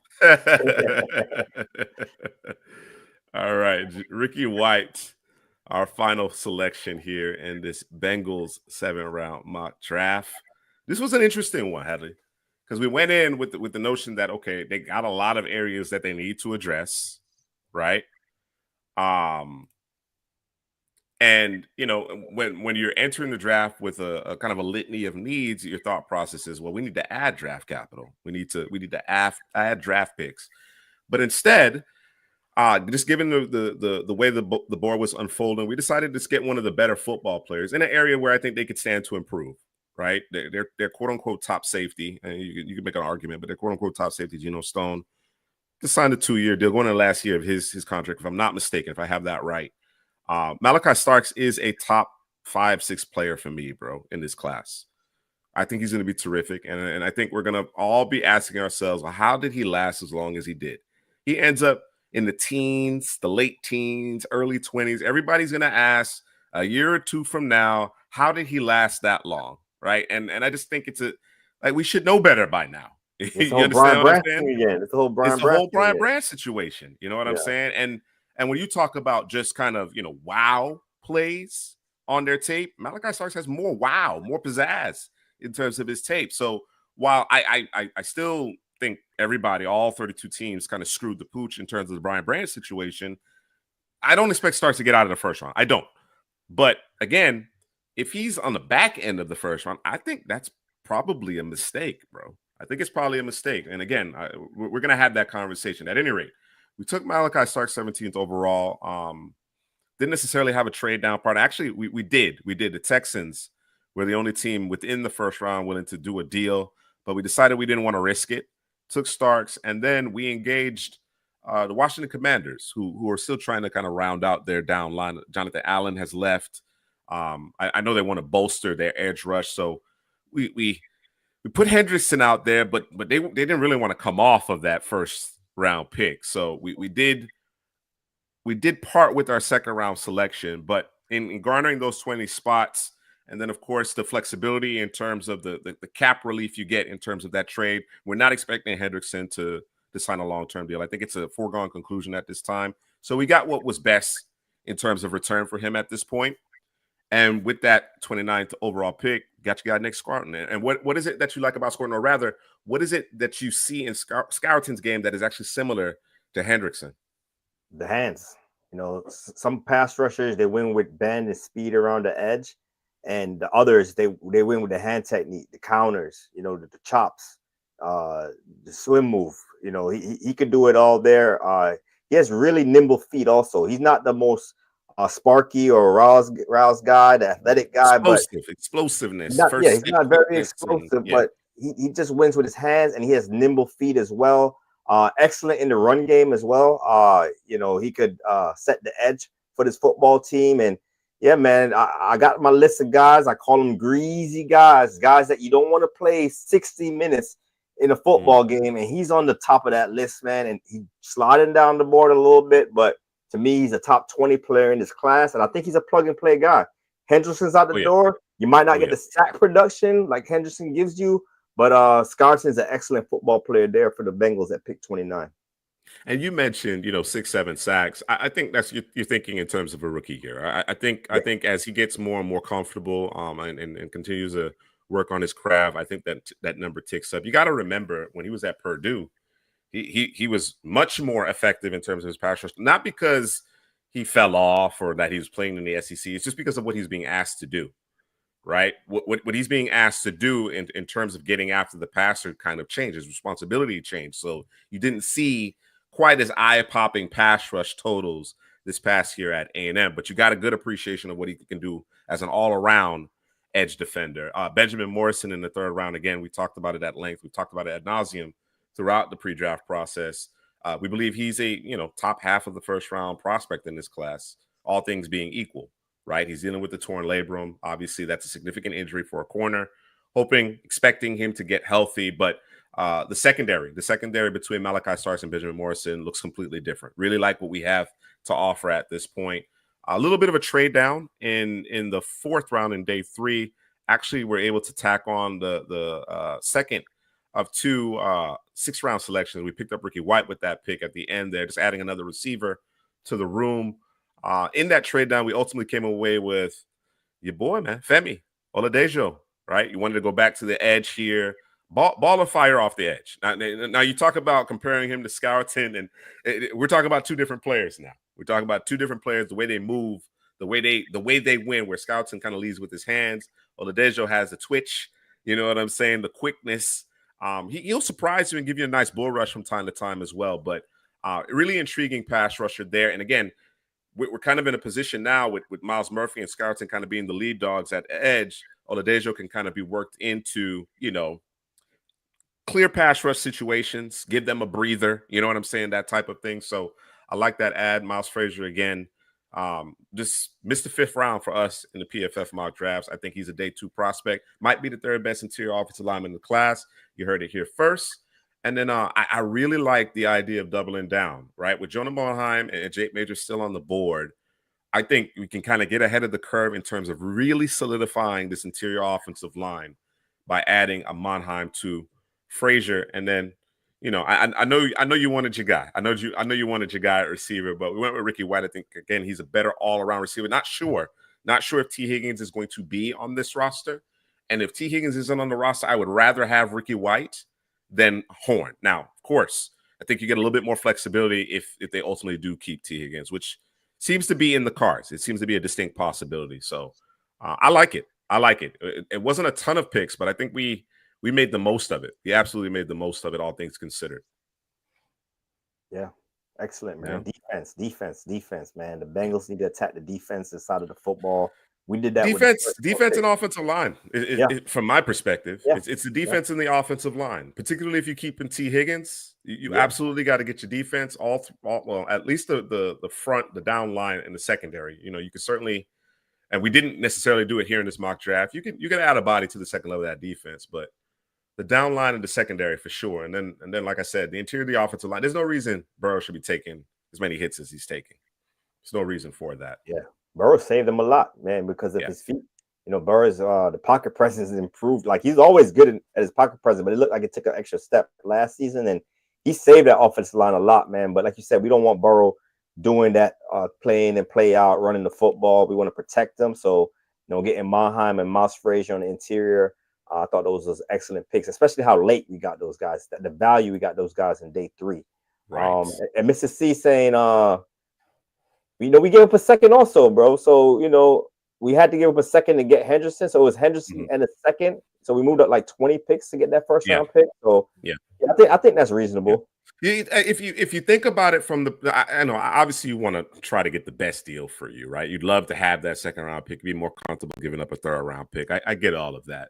But the reality is that you get about $22 million in cap room savings with the Henderson trade, right? You're able to climb into the first round, right? And you get the 5th-year option with Scourton as well. So there's a couple of different factors to consider. Not ideal. I don't think it was ideal trade, but considering what the Bengals are asking for, the Bengals are asking for a first-round pick for Trey Hendrickson. And most NFL teams are like, no, we're not doing that because we then 31 years have old. to 31. And then on top of that, you got to pay him an extension. So there's a lot of different factors there, ultimately, all things considered. All right, Headley. 2 of the 3 7-round mock drafts are done now, and this is the one. This Seattle 7-round mock draft is going to be the most scrutinized mock draft of the evening. All right, Mr. C. Prassi gonna be eagle on every pick, scrutinizing it, right, and make sure we get this thing right. He basically said, "Listen, package up the first and the second this year, the first and the second next year, and Sam Darnold, go get me Cam Ward." That's what Mr. C. Brasky says. I don't know about that, Mr. C. Nah, we can't do it. We can't do it. We can't do it. Had they not went Darnold, hey man, look, hey man, you know what I'm saying? It's one of those things, But they have committed to Darnold over the course of the next several seasons. So we'll see. We'll see what we can do to build it around him.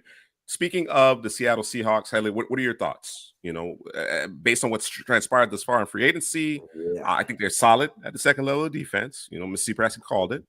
Ernest Jones has made a home now in Seattle. They added DeMarcus Lawrence. I think there's a pretty significant need that Mr. C. Prasky has been championing for the last, 6-7 months. You need a guard, right? Definitely have a need there. Would like to add an edge. Receiver now is a significant need. We already saw with the Tyler Lockett retirement that, they may want to add a third. Of course, with Metcalf being on the move now, it's just Jackson Smith and Jigba and MVS, Scantling right now. So pretty significant need there as well. Yeah, the wide receiver room is bare. Like I said, you lost Lockett. He's been holding it down for a while, but he's getting older, so he's not on the roster anymore. And you traded DK, right? So the wide receiver is a big need right now for Seattle. The interior offensive line is also a big need there in Seattle. And then on the defense side of football, I like your defense, Mr. C. I like the Leonard Williams, Byron Murphy, Jaron Reed front, but I think we can add another guy up front for you guys. And then the edge rushers, man. I thought Mafe and Hall had pretty good seasons last season. Nwosu, you just got to stay healthy, but adding DeMarcus Lawrence, that veteran, I think that was a great move for you guys also. And the DBs, man. Job has moved into that starting corner position. Julian Love, to me, he's one of the better safeties in the league. Reek Woolen, he's got to tackle. You got to tackle. You got to tackle Reek. And then Devin Witherspoon, bro. Excellent pick right there. I think it was the number 5 pick. Spoon out there, the physicality that he's plays with. But Kobe Bryant, I think we could improve Kobe Bryant's free safety position. Mr. C, let me know what you think. But defense is pretty solid, bro. So I think this is going to be more of an offensive draft opposed to what we did with the Bengals more defensive draft. Okay. All right. All right. Well, let's get this thing underway. Let's see what we can do here in the 7th round mock draft for the Seattle Seahawks. See if we can put them right there squarely in the NFC West battle. They have, let's see, we got 5 selections in the first 92 picks, a pair of seconds and a pair of thirds. So Seattle, from a draft capital perspective, is actually in a pretty good spot here. All right. He like Kobe, man. He's a turnover machine. All right. Kobe's good. He's a good player. He's developing into a good player, but he's no Malachi Starks. That being said, is he a Xavier Watts? No, I wouldn't go that far either. Ashton Jeanty went 4th overall, bro. Oh yeah, not your biggest need at all. I think offensive side, holding, man. That's what we got to address. Ward, Hunter, Membo, Jeanty, Graham Campbell, Abdul Farms the 7th. Wow. Tyler Warren, Ted McMillan, and Manawari 10th overall. Michael, Shabar Stewart, Mike Green, Baron Walker to the Falcons, Kenneth Grant, and then Will Johnson to the Bengals. Okay. Matthew Golden. Is he on the board? He is. He is on the board. A lot of trade offers. Okay. All right, starting with Green Bay. Everybody wants to move up. Green Bay wants to move up. The Vikings want to move up. The Texans want to move. Everybody wants to move up, bro. Everybody. Starks, please. Yeah, you talking about Kobe Bryant. It's Starks. Bro, I thought Starks was Bryant was a turnover machine. He wants that LOB. He want that LOB 2.0. He want that Earl Thomas. That's what he want. That's funny, bro. You're looking for that Earl Thomas. Oh, man. Starks to replace Love. What's Love's contract situation? You don't like Love? I thought he gave him some money last season. Love has been steady, man. I mean, like better than steady. Better than steady. Let me see something. Let me just check that contract. Still young, 27 years old. He got at least 2 years left on his deal. Yeah, I'm with Holden. Mr. C. I think Starks is a great player, but the need is at O-line and wide receiver. Matthew Golden is on the board. He's some people's wide receiver 1 over Ted McMillan. He's my wide receiver 2. I think D-Kid mentioned it in one of our Patreon, and I agree with him, man. He's Neighbors light. He's Malik Neighbors light. He moves really well. Who is Malik Neighbors light? Who? Your boy from Texas, Golden, bro. Golden? Really? Similar size. He's not as well, he's a 4.2 guy, so I'm not even gonna say he's not as explosive, bro, but he everything looks clean. He's not as twitchy. He's not as twitchy as Neighbors. Okay, I think straight line speed. Yeah, he's not as twitchy. I agree with you there, but Golden is an impressive football player, bro. The route running, contorting his body towards the sidelines. I think Queen Ewers kind of did him a little bad. I had to check him a little bit. I had to double check. Who are we talking about? Neighbors light, bro. Who are we talking about? Light, bro. I'm with D-Kid. D-Kid said it first, and I'm looking at it. I'm like, yeah, I like Golden a lot, man. I know he was a late bloomer, not a late bloomer, but that end of the season, what he did at the end of the season, bro. And then when you go back to the tape, even the balls that don't go to him, or the balls that Ewers didn't hit with him, it looked clean. He looked clean in all regards, bro. Jake, hey, man. Hey, listen. Hey, you heard it first. I know it's getting a little late. But I said light, though. I said light, bro. Lite. Yeah. Lite. Yeah. All right. So Headley, I mean, we could do the golden route. I know Mississippi Prasky is chomping at a bit for Malachi Starks. I'm okay with either of those two players, but I do agree that there's probably a more pressing need. To me, it's a question about, all right, do we want to prioritize the need over perhaps having an upper echelon secondary, right? When you start talking about Witherspoon and Woolen and then Starks and Love, you know what I'm saying? Like, that's another consideration there. But there's a lot of teams that want to trade up, bro. Would you trade out of this spot based on what's on the board? Well, because Jahad Campbell's still there. I think teams might be trying to position themselves. I do think there are probably a few teams trying to trade up for a receiver too, though. Well, I was going to say, if we trade down, I think the wide receivers is still a Book on the board. It's still a Burden on the board. And Golden. I think those are the three guys that I might want to leave the draft with. But I'm a big fan of guys like Jaden Higgins as well, and Jack Right. Betch also from TCU. So if we miss wide receiver early, like Higgins is one of I like him too. I like both of those guys from Iowa State. Noel and Higgins. I like both of those guys. So if we miss out, if we trade down and miss out on one of those top three receivers, I'm fine pivoting to a guy in the second round. All right. Here's the other consideration. Right here. Booker. And your boy. And My boy, Gray Zabel. Zabel. That's the other consideration. In terms of a trade down, just based on how things unfold, right? Yeah. Let's trade down. There's a lot of options. All right. So we're going to trade down. I think first we're going to trade down with Jake's Packers. All right. They going to give me the 54. Yeah, I think so too. I think so too. They got Golden a little lower on their board than mine. They got a Booker and Burden over Golden.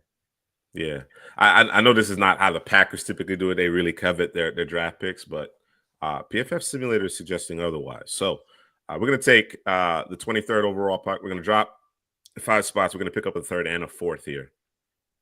Let's do it. Abuka, Ezraku, Campbell, Starks, Simmons. Okay. All right. We got Matthew Golden still there, buddy. There we go. And the, both offensive linemen there also? Yeah. Yeah, Zabel and Booker are there as well. That's 3 options, man. I like all 3 of those football players. I know Timothy asked, does Booker's speed concern you? Didn't test like a plus athlete. Man, on tape, he looked fine to me, man. He could get one, work his way to the second level. I think he has enough, not a lot, but he has enough agility to move and attach, especially those delayed pass rushers, man. He moves really well there. He could pull, he could seal off blocks. So, I think the speed is there. I say can improve resetting once he gets beat initially. Right. Sometimes to lead forward. I think his balance had to be more consistent. And I do have here quickness. Quickness gets him more than power. So maybe a little cause for concern. Maybe that's why they ranked him so low. A little bit lower.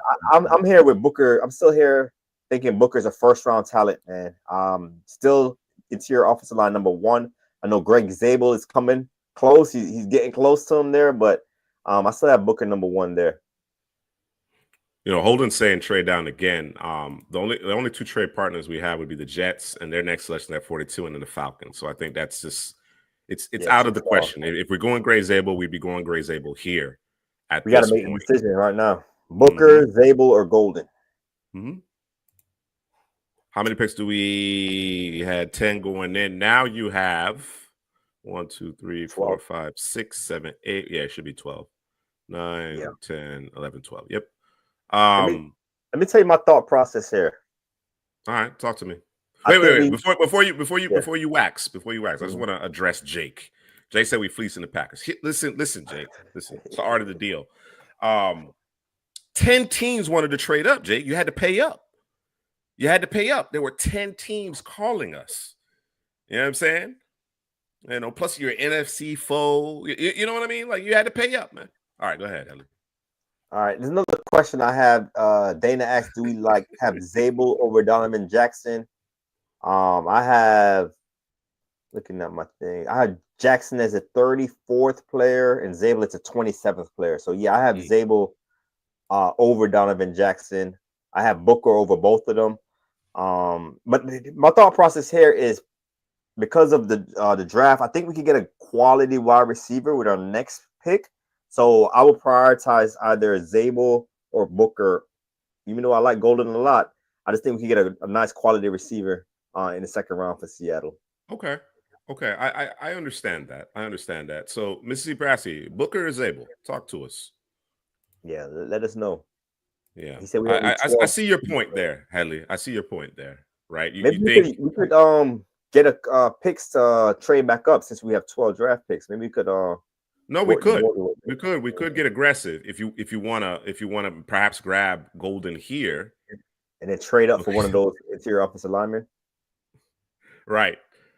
Right. I mean, and I think Booker and Jackson, Zabel won't be available, but Booker and Jackson will be towards, that 40 range All right. in the second round. So we could get aggressive in that way. Yeah, you talked me out of it then. I see what you're saying. We get golden hair and then potentially trade up if we have to for either Booker. I think we will have to. I think we will have to. We just got to watch the board a little bit. Gotcha. Right. All right. So let's execute order 66. All right. So talked it out. Mr. Preston said we got too many picks. Stop trading down. All right, let's go get the receiver. You let my generational TV room go away. I told you, bro, it's gonna be scrutiny. We're gonna be scrutinized on this one. All right. Oh, your boy's still out there, right? And your boy's still out there? Edge? Oh, no, he got picked. He got picked. Emmanuel Warrior. I was gonna say Emmanuel Warrior was out there. Bam Bam. That was your Bam Bam right there. Bro. Top 15. That's where he going. Yeah, you're right. All right. So Matthew Golden. All right, let's see how this unfolds. Slow it down. Hampton, Banks, Harrison, Nolan, Booker. Booker? We gotta stop Booker. Booker over Zabel? Zabel's still in play. Well, I mean, that's how you have it. Yeah, so, that's how I have it. I didn't know that's how they had it. I thought they had. No, they don't have it that way. Okay. Their algorithm heard us talking about Booker, though. We talked them up. I think we could move a little more because we still have Jackson and Zabel. Okay. All right. I'd like to come away with Zabel. I would. Okay. So we might have to make a move then. Yeah, we're about 18 picks away. Let's see what it would take. Can I give them a third? They'll take that. 87.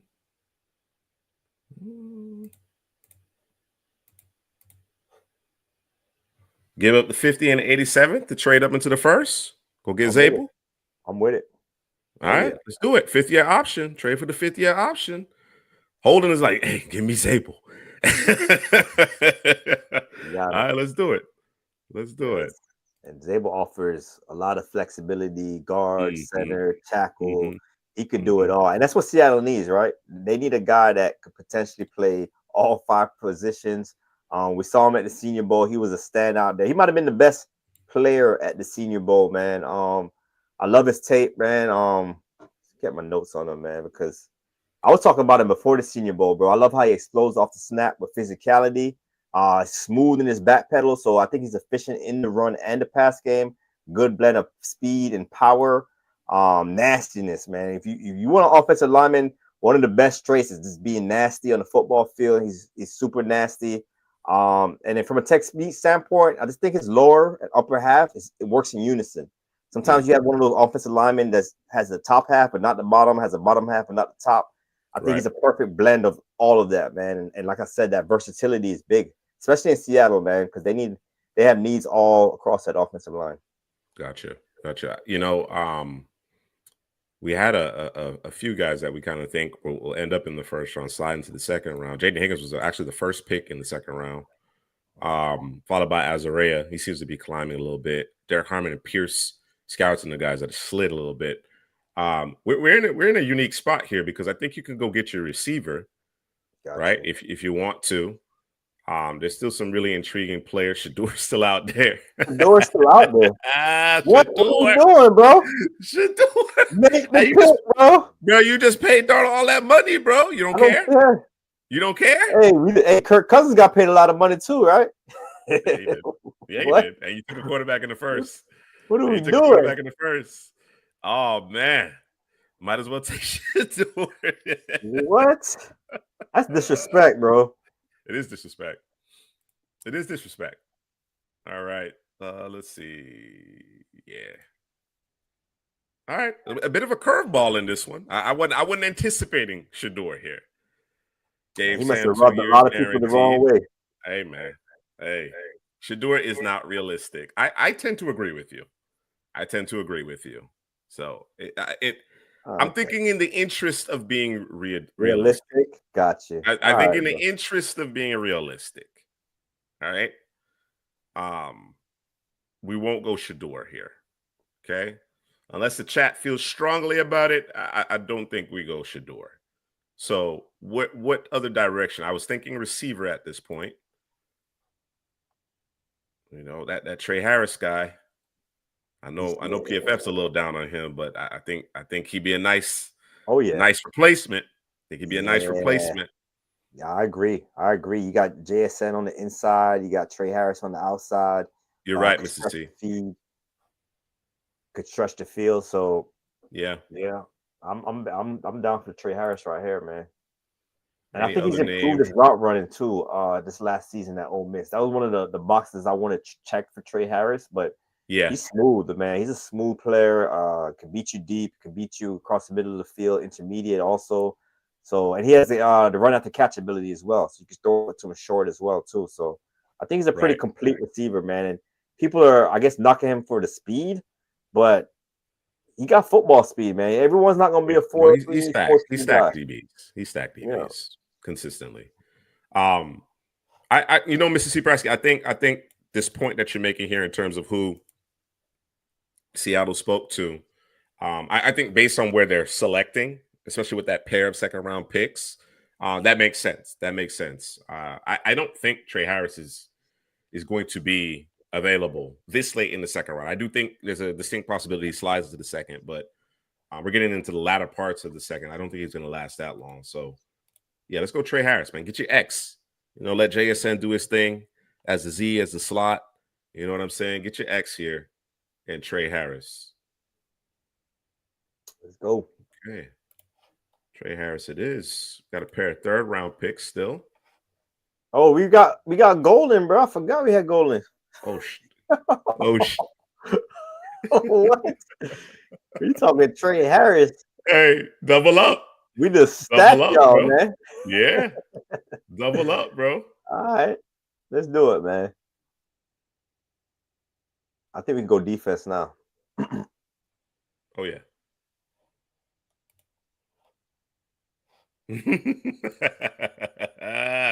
I like it, though. I like it. No, they need two receivers. They only got one receiver on the roster. I like it. Yeah. I'm not mad at it. Yeah. Lockett, and DK out. I like it. Yeah, I'm not mad at it. We definitely don't need receivers now, but I like it. All right. I think offensively we're in pretty good shape. I know Mississippi actually talked about getting a one cut back. We could probably address that day 3. But I think we're in decent shape unless we want to go back to the offensive line at some point in this mock draft. We still have 2, 3, 4, 5, 6, 7, 8 draft selections. So plenty of draft picks to continue to round out this roster. All right. How do you think of defense, right? Yeah. Neighbors light in the third. Hey. Oh man. Drew's on board with me too, man. If I had Drew, I have a teammate to hit this neighbor's light for y'all.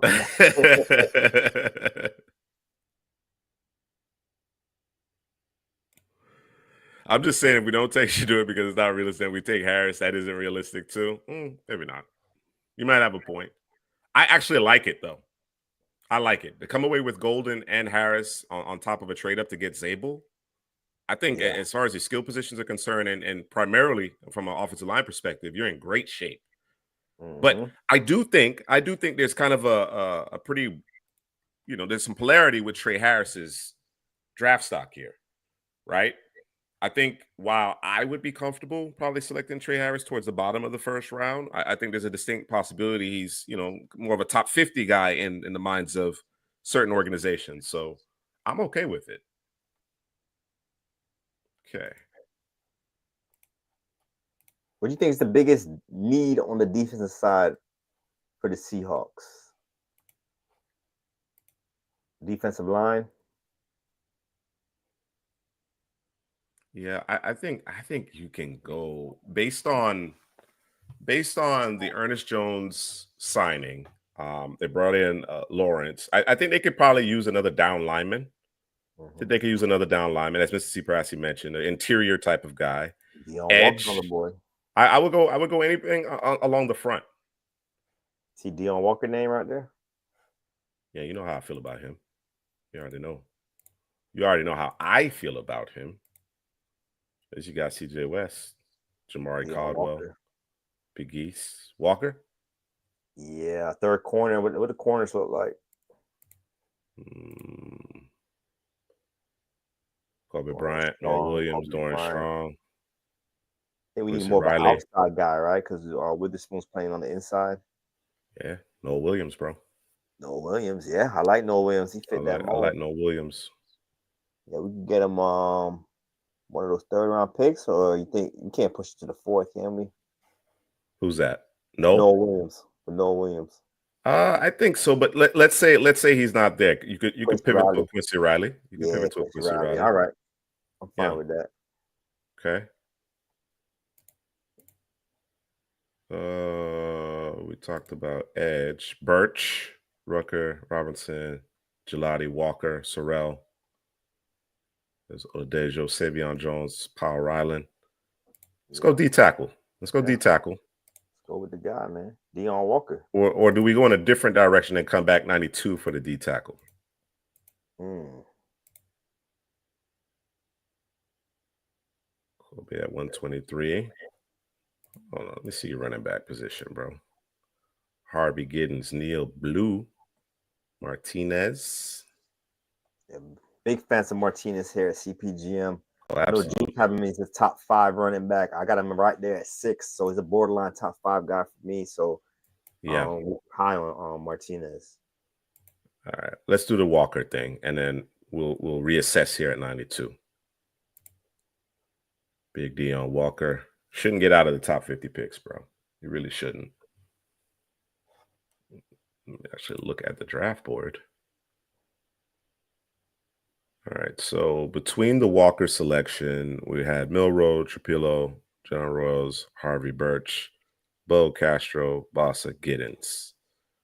Still some good names here, bro. Yeah. I don't want to lose out on Noah Williams. Are you panicking, bro? Don't panic. Don't panic. All right, I ain't gonna Don't panic. panic. Oh yeah, we got Quincy Riley too. You got Quincy Quincy in the Riley. wings. You got Quincy in the wings. I just love Noah on this defense, man. Yeah, yeah. Mm-hmm. Do you want to tack on a pass rusher? I love David Walker's physicality. From Central Arkansas. Okay. Savanea. If you want to solidify the interior, Savanea would be it, right? Yeah. If you want to really solidify the interior, Mississippi Presley don't want to leave it to no chance, bro. He ain't betting on Christian Haynes. Oh, Christian Haynes. See? No, that's my guy, man. Gotta give it a little time. I agree with you, Dana. I agree with you. People haven't been understanding of the fact that he was playing injured as well.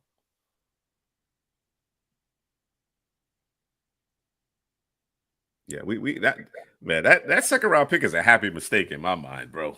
It's a happy mistake, bro. Yeah, it was a mistake because we forgot about Golden, but it makes sense. Like they say, we lost Lockett and Metcalf, so Trey Harris is a outside X. Golden could be like your Z. Yeah, then, I think Golden and JSN could be interchangeable effectively. Yeah. Mm-hmm. Haynes and Laumea backups. I'm not mad at it. I'm not mad at it because I think, unless we, go the Miles Frazier route, right? Savanea is a player that, could I think potentially go 15, 20 spots earlier than this because he's experienced at tackle, though I think he's a better interior offensive lineman prospect. I'm okay with it. You go with Jonah? Yeah, I'm all right with it. All right, let's go Jonah. Let's tack him on, really solidify that interior, protect Sam Darnold. All right, let's see. Wyatt, Ransom, Tez, Ratledge. Yeah, this is kind of the sweet spot for those interior offensive linemen. There's Jared Wilson, Dorian Strong, Fannin, Peebles, Kobe Bryant, Bond West, Caldwell, Gelati, Robinson, Makuba, Helm, Rivers, Walker, Sanker, Dotson. Alexander. Big Another outside. Geese. All right. There's your Noah Williams. Oh, Williams didn't panic, bro. Didn't panic, bro. Got him. Ton of ball Length, production. physicality, ball Mhm. production. Got it all, man. He did his thing at the Shrine game, opened up a lot of eyes out there, but the tape Yeah. showed it, man. Yeah. That tape showed it. Femi. All right. One more pick here in the fourth. And after that, we still have 4 selections. It's a C saying Will Howard, man. You want your QB? You want your QB right here? Mold them up. Just taking a peek at your backs here. All right. Will Howard. Who else is out here? Yeah, he the best one left. That's Mm-hmm. on his quarterbacks. Well, Kyle Williams. I know I like Kyle Williams. Nick Nash, Upton Stout. Good players available. All right. I was going to suggest the tight end position, but apparently they re-up with Fant. Oh, did they? Brenning Stool is a guy that I like. Mm-hmm. Evans. So, but we could grab your Will Howard here, Mrs. C. I'm okay with it. Protect him, surround him with talent, which we've done to this point. All right. Our next selection at 173 here in, I think, the late parts of the 5th round, maybe early parts of the 6th. Think of the latter parts of the 5th. All right, Headley. Talk about it. Let's talk about this draft class thus far. Man, excellent, bro. Matthew Golden, pick 23. We traded down, and then we traded up to get Zabel. So I think we got 2 first-round talents right there in the draft. The biggest needs for Seattle was wide receiver, interior offensive line. So we addressed those early, and then we came and got, what did you call it, the happy mistake right there with Trey Harris. We added Trey Harris next to Matthew Golden with JSN. So Sam Darnold has all the weapons that he needs in that offense. Then we fit next pick 3rd round. We got Deion Walker. Deion Walker was a first-round talent for us for a while, man. I know there's some concerns about his leverage. Just being a little too high in his pass rush. You know, he's 6'7". It's really when he's anchoring in terms of run defense. Run game, it's a run game for him, man. So some little technique stuff with him. I think we just got to clean it up a little bit. But man, you talk about a guy that shouldn't be that fast, be that big. Like he could stand up at edge and win out there, bro, in the 7th. So excellent pick right there in the 3rd round. Great value.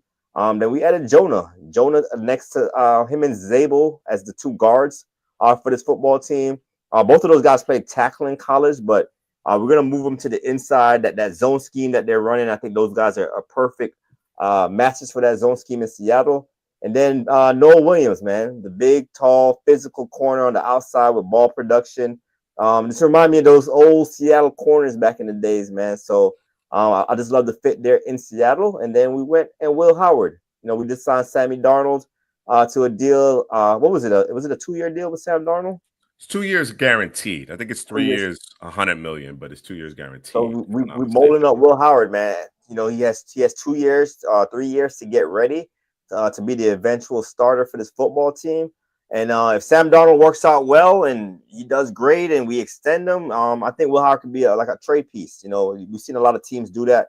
Who was it in Washington? Was it Washington? No, it wasn't Washington. It was Seattle, right? They Green Bay traded their quarterback to Seattle. I forgot who that was.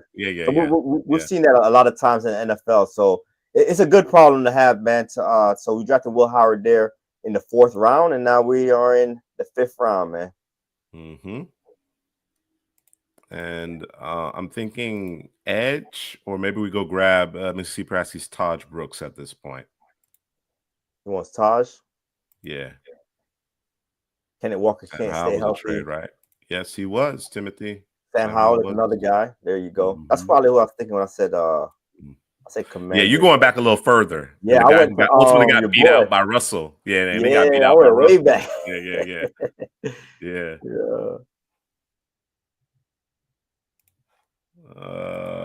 I'm okay with the Taj Brooks pick here.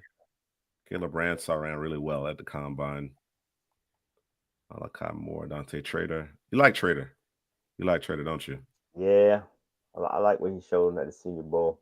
Okay. Mm-hmm. All right. So a consideration there in the seventh. O'Donnell Fortune didn't run as well as I think he had hoped, but I like O'Donnell Fortune's tape. Any other area of this roster you think we could just go get him Emory Jones, just just for the hell of it. We gave it to Seaprasky Emory Jones. Yeah, he loves Emory. He loves that He stance. loves Emory Jones. Loves his stance. Can't raves about Emory Jones's knock knee stance. There you go. Drew asked him about it. And got a little defensive. You got a little defensive about it, bro. Mm-hmm. Oh man, let's go get Taj. I think that's All the right. guy that Another running back. Mrs. Nebraska likes Even here. I do like your running back room with Walker, Charbonnet. It's a solid room. Obviously Walker's dealt with injuries. That's the thing. I think Charbonnet is getting closer to the end of his rookie deal as well. You know what I'm saying? And I know Mississippi Nebraska is looking for a one cutback. No nonsense. Mm-hmm. Taj Brooks gives you that there. So, all right, tack on the Taj Brooks. Right. Let's go. Tonka. Yeah, I wouldn't be opposed to going back to the down line front. See what we got in terms of edges. Yeah. Tutton. Yeah, Kenneth Walker is, man. We love Kenneth Walker K9 over here. He was our RB1 in that class, man. But injuries, he's hurt every year, right? So, adding another back, nothing wrong with that. They go Miles Frazier. They go your boy. Hey, bro. Listen, man. Insane that this man's still on the board, bro. Crazy. We got enough guards, though. Just take a quick peek at tight end. Gatson, Nesbitt, those are pass catchers out there. Latchy. Edge, Downs, Walker. No, Walker's a guy that you talked up a little bit. Yeah, I'm a fan of Johnny Walker from Missouri. Physical edge, can set the edge in the run game. So I'm a fan of his. Ethan Downs, he gets you a little pass rush there. I mean, in most instances, yes, Timothy. In most instances, but not the way we started this draft with Golden and Harris to our first 3 picks, man. You better put the ball in the air. Yeah. Better, but no, I think Seattle needs to be able to be a little bit more consistent on the ground. I think we've bolstered the offensive line. Obviously, we've gotten weapons for Sam Darnold. We've done what you expect a quality front office to do, right? As far as supporting a quarterback that you just invested in. Yeah, Darnold's been in the league forever, but he's still a young player. He's 27. Yeah. We got guys to protect him on the interior, and also added 2 receivers in our first 3 picks. Higgins is gone, Mr. C. Big J. If you wanted to add another defender to that secondary, I know Headley is a fan of Dante Trader. I'm open to that. Malachi Moore. Very heavy football player. Yeah, flexibility. Always around the ball. Yeah, I like that one too. Tommy Hill, Cam Miller, Jabbar. And then we talked about edge. The name would be Johnny Walker among that group. Downline, Big Cameron, Ty Robinson. Some interesting names here. All right. We added the corner. Yeah, we added Noel Williams, right? We did. But we could tack on a Jabbar. I'm not mad at it. Towards the end there. Or anybody else you want to prioritize? Is the Malachi Moore kind of standing out to you among that group, or? I like Malachi. What about tackle, bro? What about tackle, Mr. Seaprasky? D tackle? No, offensive tackle. Yeah, they got Charles Cross. I think they brought in Josh Jones from Baltimore. They did. Tackle. He's a swing tackle. I'm not opposed to it though, because Lucas hasn't been able to stay healthy, right? If Lucas goes down again, I think tackle would be a good position to grab. I wonder if they're going to try to play Jones at guard. I wonder if they're going to try that. You can. So, yeah. Okay. All right. We don't have to necessarily go that direction. All right. So, Malachi Moore? Over Trader? Let's grab him. Let's grab Malachi. Okay. Like Malachi was highly touted guy. He was He was Brian Branch before Brian Branch over there. He played that star role in Alabama. Branch kind of took it over, and then he, got his spot back. And like I said, he's always around the football, headsy football player, very experienced football player. So he could be the Seahawks' third safety. All right, and I want to go with Walker here. Add an edge to that group led by Hall and Mafe and company. I know Nwosu is very effective when he's in the lineup, but he struggled to stay healthy over the last couple of seasons. So we'll add another pass rusher to the mix, or edge rusher to the mix.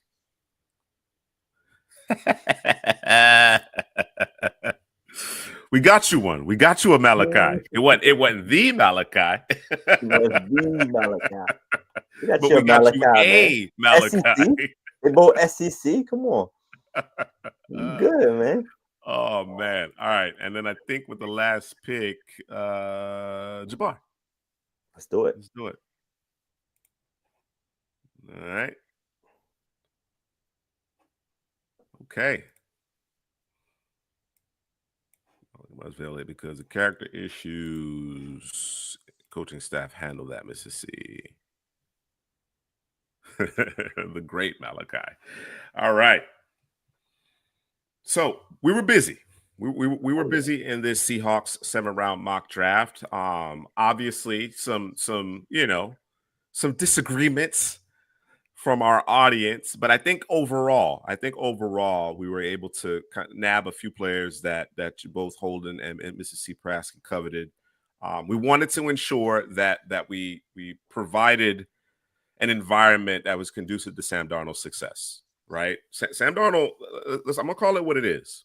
He had a terrific season, right? Regular season, had a terrific regular season, but he was in a very friendly confines of that Minnesota offense, right? A lot of credit to that coaching staff, kind of breathing some confidence to him. And as his confidence grew, he played better and better. So we really wanted to create an environment where he could excel, right? We kind of went into this thing with, your top receiving options being A.J. Barner and JSN. I should say JSN first, obviously, but JSN and Barner, right? And Barner, while talented, isn't proven. We come out of this thing with Matthew Golden and Trey Harris in terms of pass catchers, right? I think again, for my purposes, I won't speak for anybody else, but for my purposes, I'm okay with Trey Harris right at that second round turn. If you're looking for an X receiver, right at that second round turn, I'm okay with him. You get him 52nd overall. But then, of course, you get Matthew Golden, who's apparently Malik Neighbors light. So I don't know how you could argue with that in terms of getting those weapons for Sam Darnold. And then Holden banged the table for Gray Zabel. We traded up. We had a pair of second-round picks. We used a second and a third to trade into the bottom of the first, get the fifth-year option on top of a Gray Zabel, who we think we just drop him in. And to Headley's point, Gray Zabel was the best player in Mobile, right? There was a lot of good football players in Mobile this year, but in terms of just start to finish, how they perform, whether it be one-on-ones, inside run, full 11 on 11, Gray Zabel was terrific. He was terrific wherever they lined him up along the offensive line. So I think those first three selections, and then when you look at Jonah there in the third, 92nd overall, I really do think we've put Darnold in a position where he can have success in short order here in Seattle. All right. And then this, to me, right here in the third round, Headley, is the big wild card, bro. That's the wild card right here, bro. Yeah. Because if this guy is healthy, and what's crazy is that watching him in Mobile, and we actually had an opportunity to speak to him. I want to get that interview out on the channel. But having an opportunity to kind of speak to him about, what transpired this year, he copped to some things. He said, I was loafing a little bit. I was definitely loafing a little bit, but I was dealing with a back injury, a lower back injury. So we're talking a guy that's 6'6", 340 pounds with a back issue. You're going to play high. He's already going to play high, naturally. But you're going to play high, right? And then, of course, his motor, which had never really been in question prior to last year, was a question mark. So, of course, he slides. But I'm telling you, a healthy Deion Walker, bro, we're going to have that same question. How did he fall this far?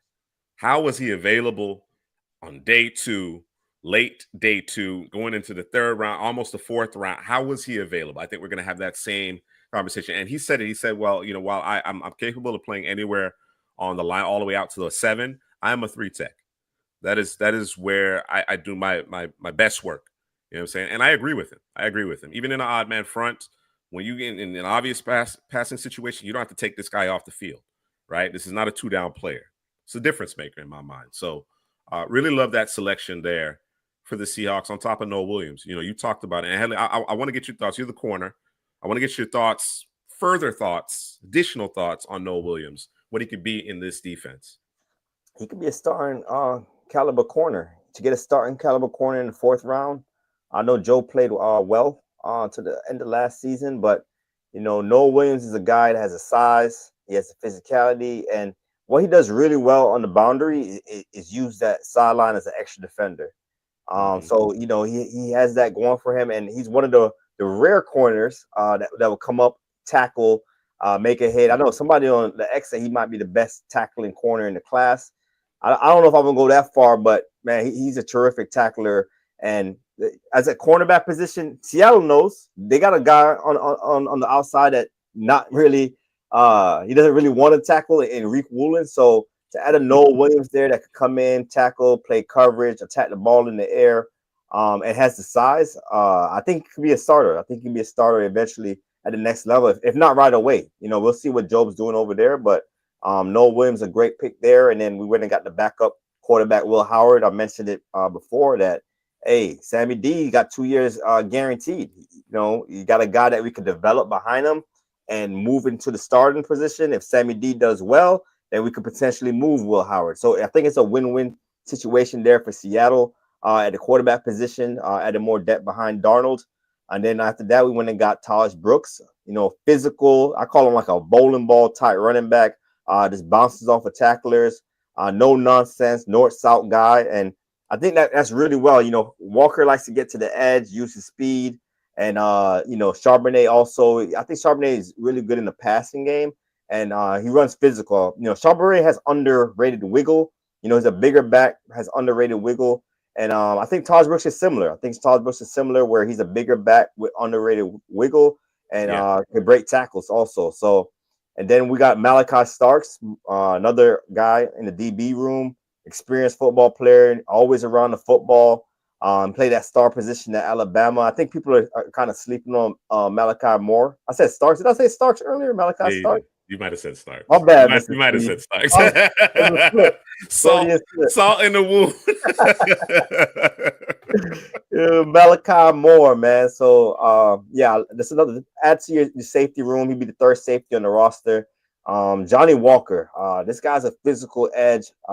Him and David Walker for Central Arkansas is both guys similar players. Yeah, that's gonna be physical on the edge. He's not gonna be this big time pass rusher, but in the run game, man, I like how he plays.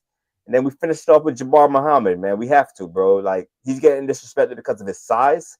But man, you talk about ball skills, you talk about instincts, you talking about I don't know what he ran, but he has speed across the middle of the field. You see him chase down wide receivers on those drag routes and get to the football and play the football. And he played bigger wide receivers all year long, the last 2 seasons, and held his own against those guys, man. So he shouldn't be a 7th round pick. To me, he's more 3rd, 4th, 5th round guy. So I think that's excellent value there as well. All in all, man, I love the draft, especially at the top, man. Getting those 2 wide receivers. We call them Malik Neighbors light in the 1st round, and then Trey Harris, man. I think they complement JSN well, and that's a really good wide receiver room, man. And then Holden's favorite guy, Gray Zabel, man. I think this guy's a stud, bro. I think he's a safe pick in the class. He could work in as a guard, if tackle. If your boy get hurt on the right side, you can put him at right tackle as well. That versatility is going to be big for Seattle. So this is an A+ draft, man. I think we got better. I know we traded DK Metcalf and Geno Smith, but if we get this haul right here, I think Seattle could contend in the NFC West. I agree with you. And just making an additional point here on Jabbar Muhammad, a guy that we've touted over the last couple of seasons. I really hope Jabbar is working on his craft and improves upon those numbers in his pro day. I think he can really kind of, you know, rehabilitate his draft stock a little bit. I know he's an undersized player. I'm anticipating him day 3, but the way he tested, I wouldn't be surprised if he goes undrafted the way he tested. Unfortunately, right? There are going to be certain organizations that just say, okay, from a metrics perspective, yeah, we understand he has quality tape, but from a metrics perspective, this is not an NFL caliber player, right? Which I disagree with vehemently, but I think he has an opportunity. I think he has an opportunity to get to work, work on your you know the drills and the testing part of it, rehabilitate your draft stock a little bit and improve from that regard. So looking forward to that. But I agree with you. I agree with you. This is quite the haul. This is quite the haul. I think there's obviously a case to be made for going with Malachi Starks because it's Malachi Starks. But if we're prioritizing the success of Sam Darnold here in an offseason, effectively one offseason where you lost both Lockett and DK Metcalf, I think this is the way you go about doing that. I think this is absolutely you go about doing that. Deion Walker, Noah Williams, in my mind, even Malachi Moore for that matter, can have a role, can have a significant role here on this defense as well. So good stuff. Good stuff. Nice landing spot for Will Howard on top of it all as well. So yeah, man. Yeah, I'm a fan of this. I'm a fan of this. I think this was good use of the draft capital. Again, we entered with 5 selections in the top 92. We traded away a second-round pick and a third-round selection to move back up into the first round to get Gray Zabel, who really pulls that offensive line together. So excellent stuff. All right. All right. That's going to do it. That's going to do it for this evening's show, man. 3 7-round mock drafts, all business. All business. I mean, C. Press giving us a little bit of love. He, you know what I'm saying? He can't give us the A+ grade, but he said, we're probably a playoff team. We were just on the brink. This is probably enough to get us over the hump. So we improved the roster. That was the goal here, and we managed to do that. Great stuff. Want to thank everybody for tuning in this evening. Of course, we had 2 streams this week. I'm not sure if we'll be able to pull that off next week, but we'll endeavor to do so. You'll know by Monday whether or not that's actually going to happen. But again, every Thursday, 9:30 p.m. Eastern, second half draft show brought to you by Couch Potato General Manager. Be sure to like the video on your way out. And if you enjoyed the content, subscribe. Oh, and one more thing. I want to encourage folks to join us on Patreon. If you really dig the content, really enjoy watching film, all 22, we hold some sessions for our patrons in terms of watching film, and we have a good time with it, right? Relaxed atmosphere, get a different lens, a different insight in terms of what we're looking at ahead of these live streams. There's some other perks that go along with that. So definitely want to check that out as well. All right. All right. Thanks, guys. Appreciate it, Ron. No sabotage. No sabotage. You know why there was no sabotage? There was no Drew. Drew. No, I already need to ask you, bro. What Drew, bro? No sabotage. That's why there was no sabotage. Come film study with us. That's what's up. That's what's up right there. All right, folks. For Headley, this is Juice. We'll see you guys next week.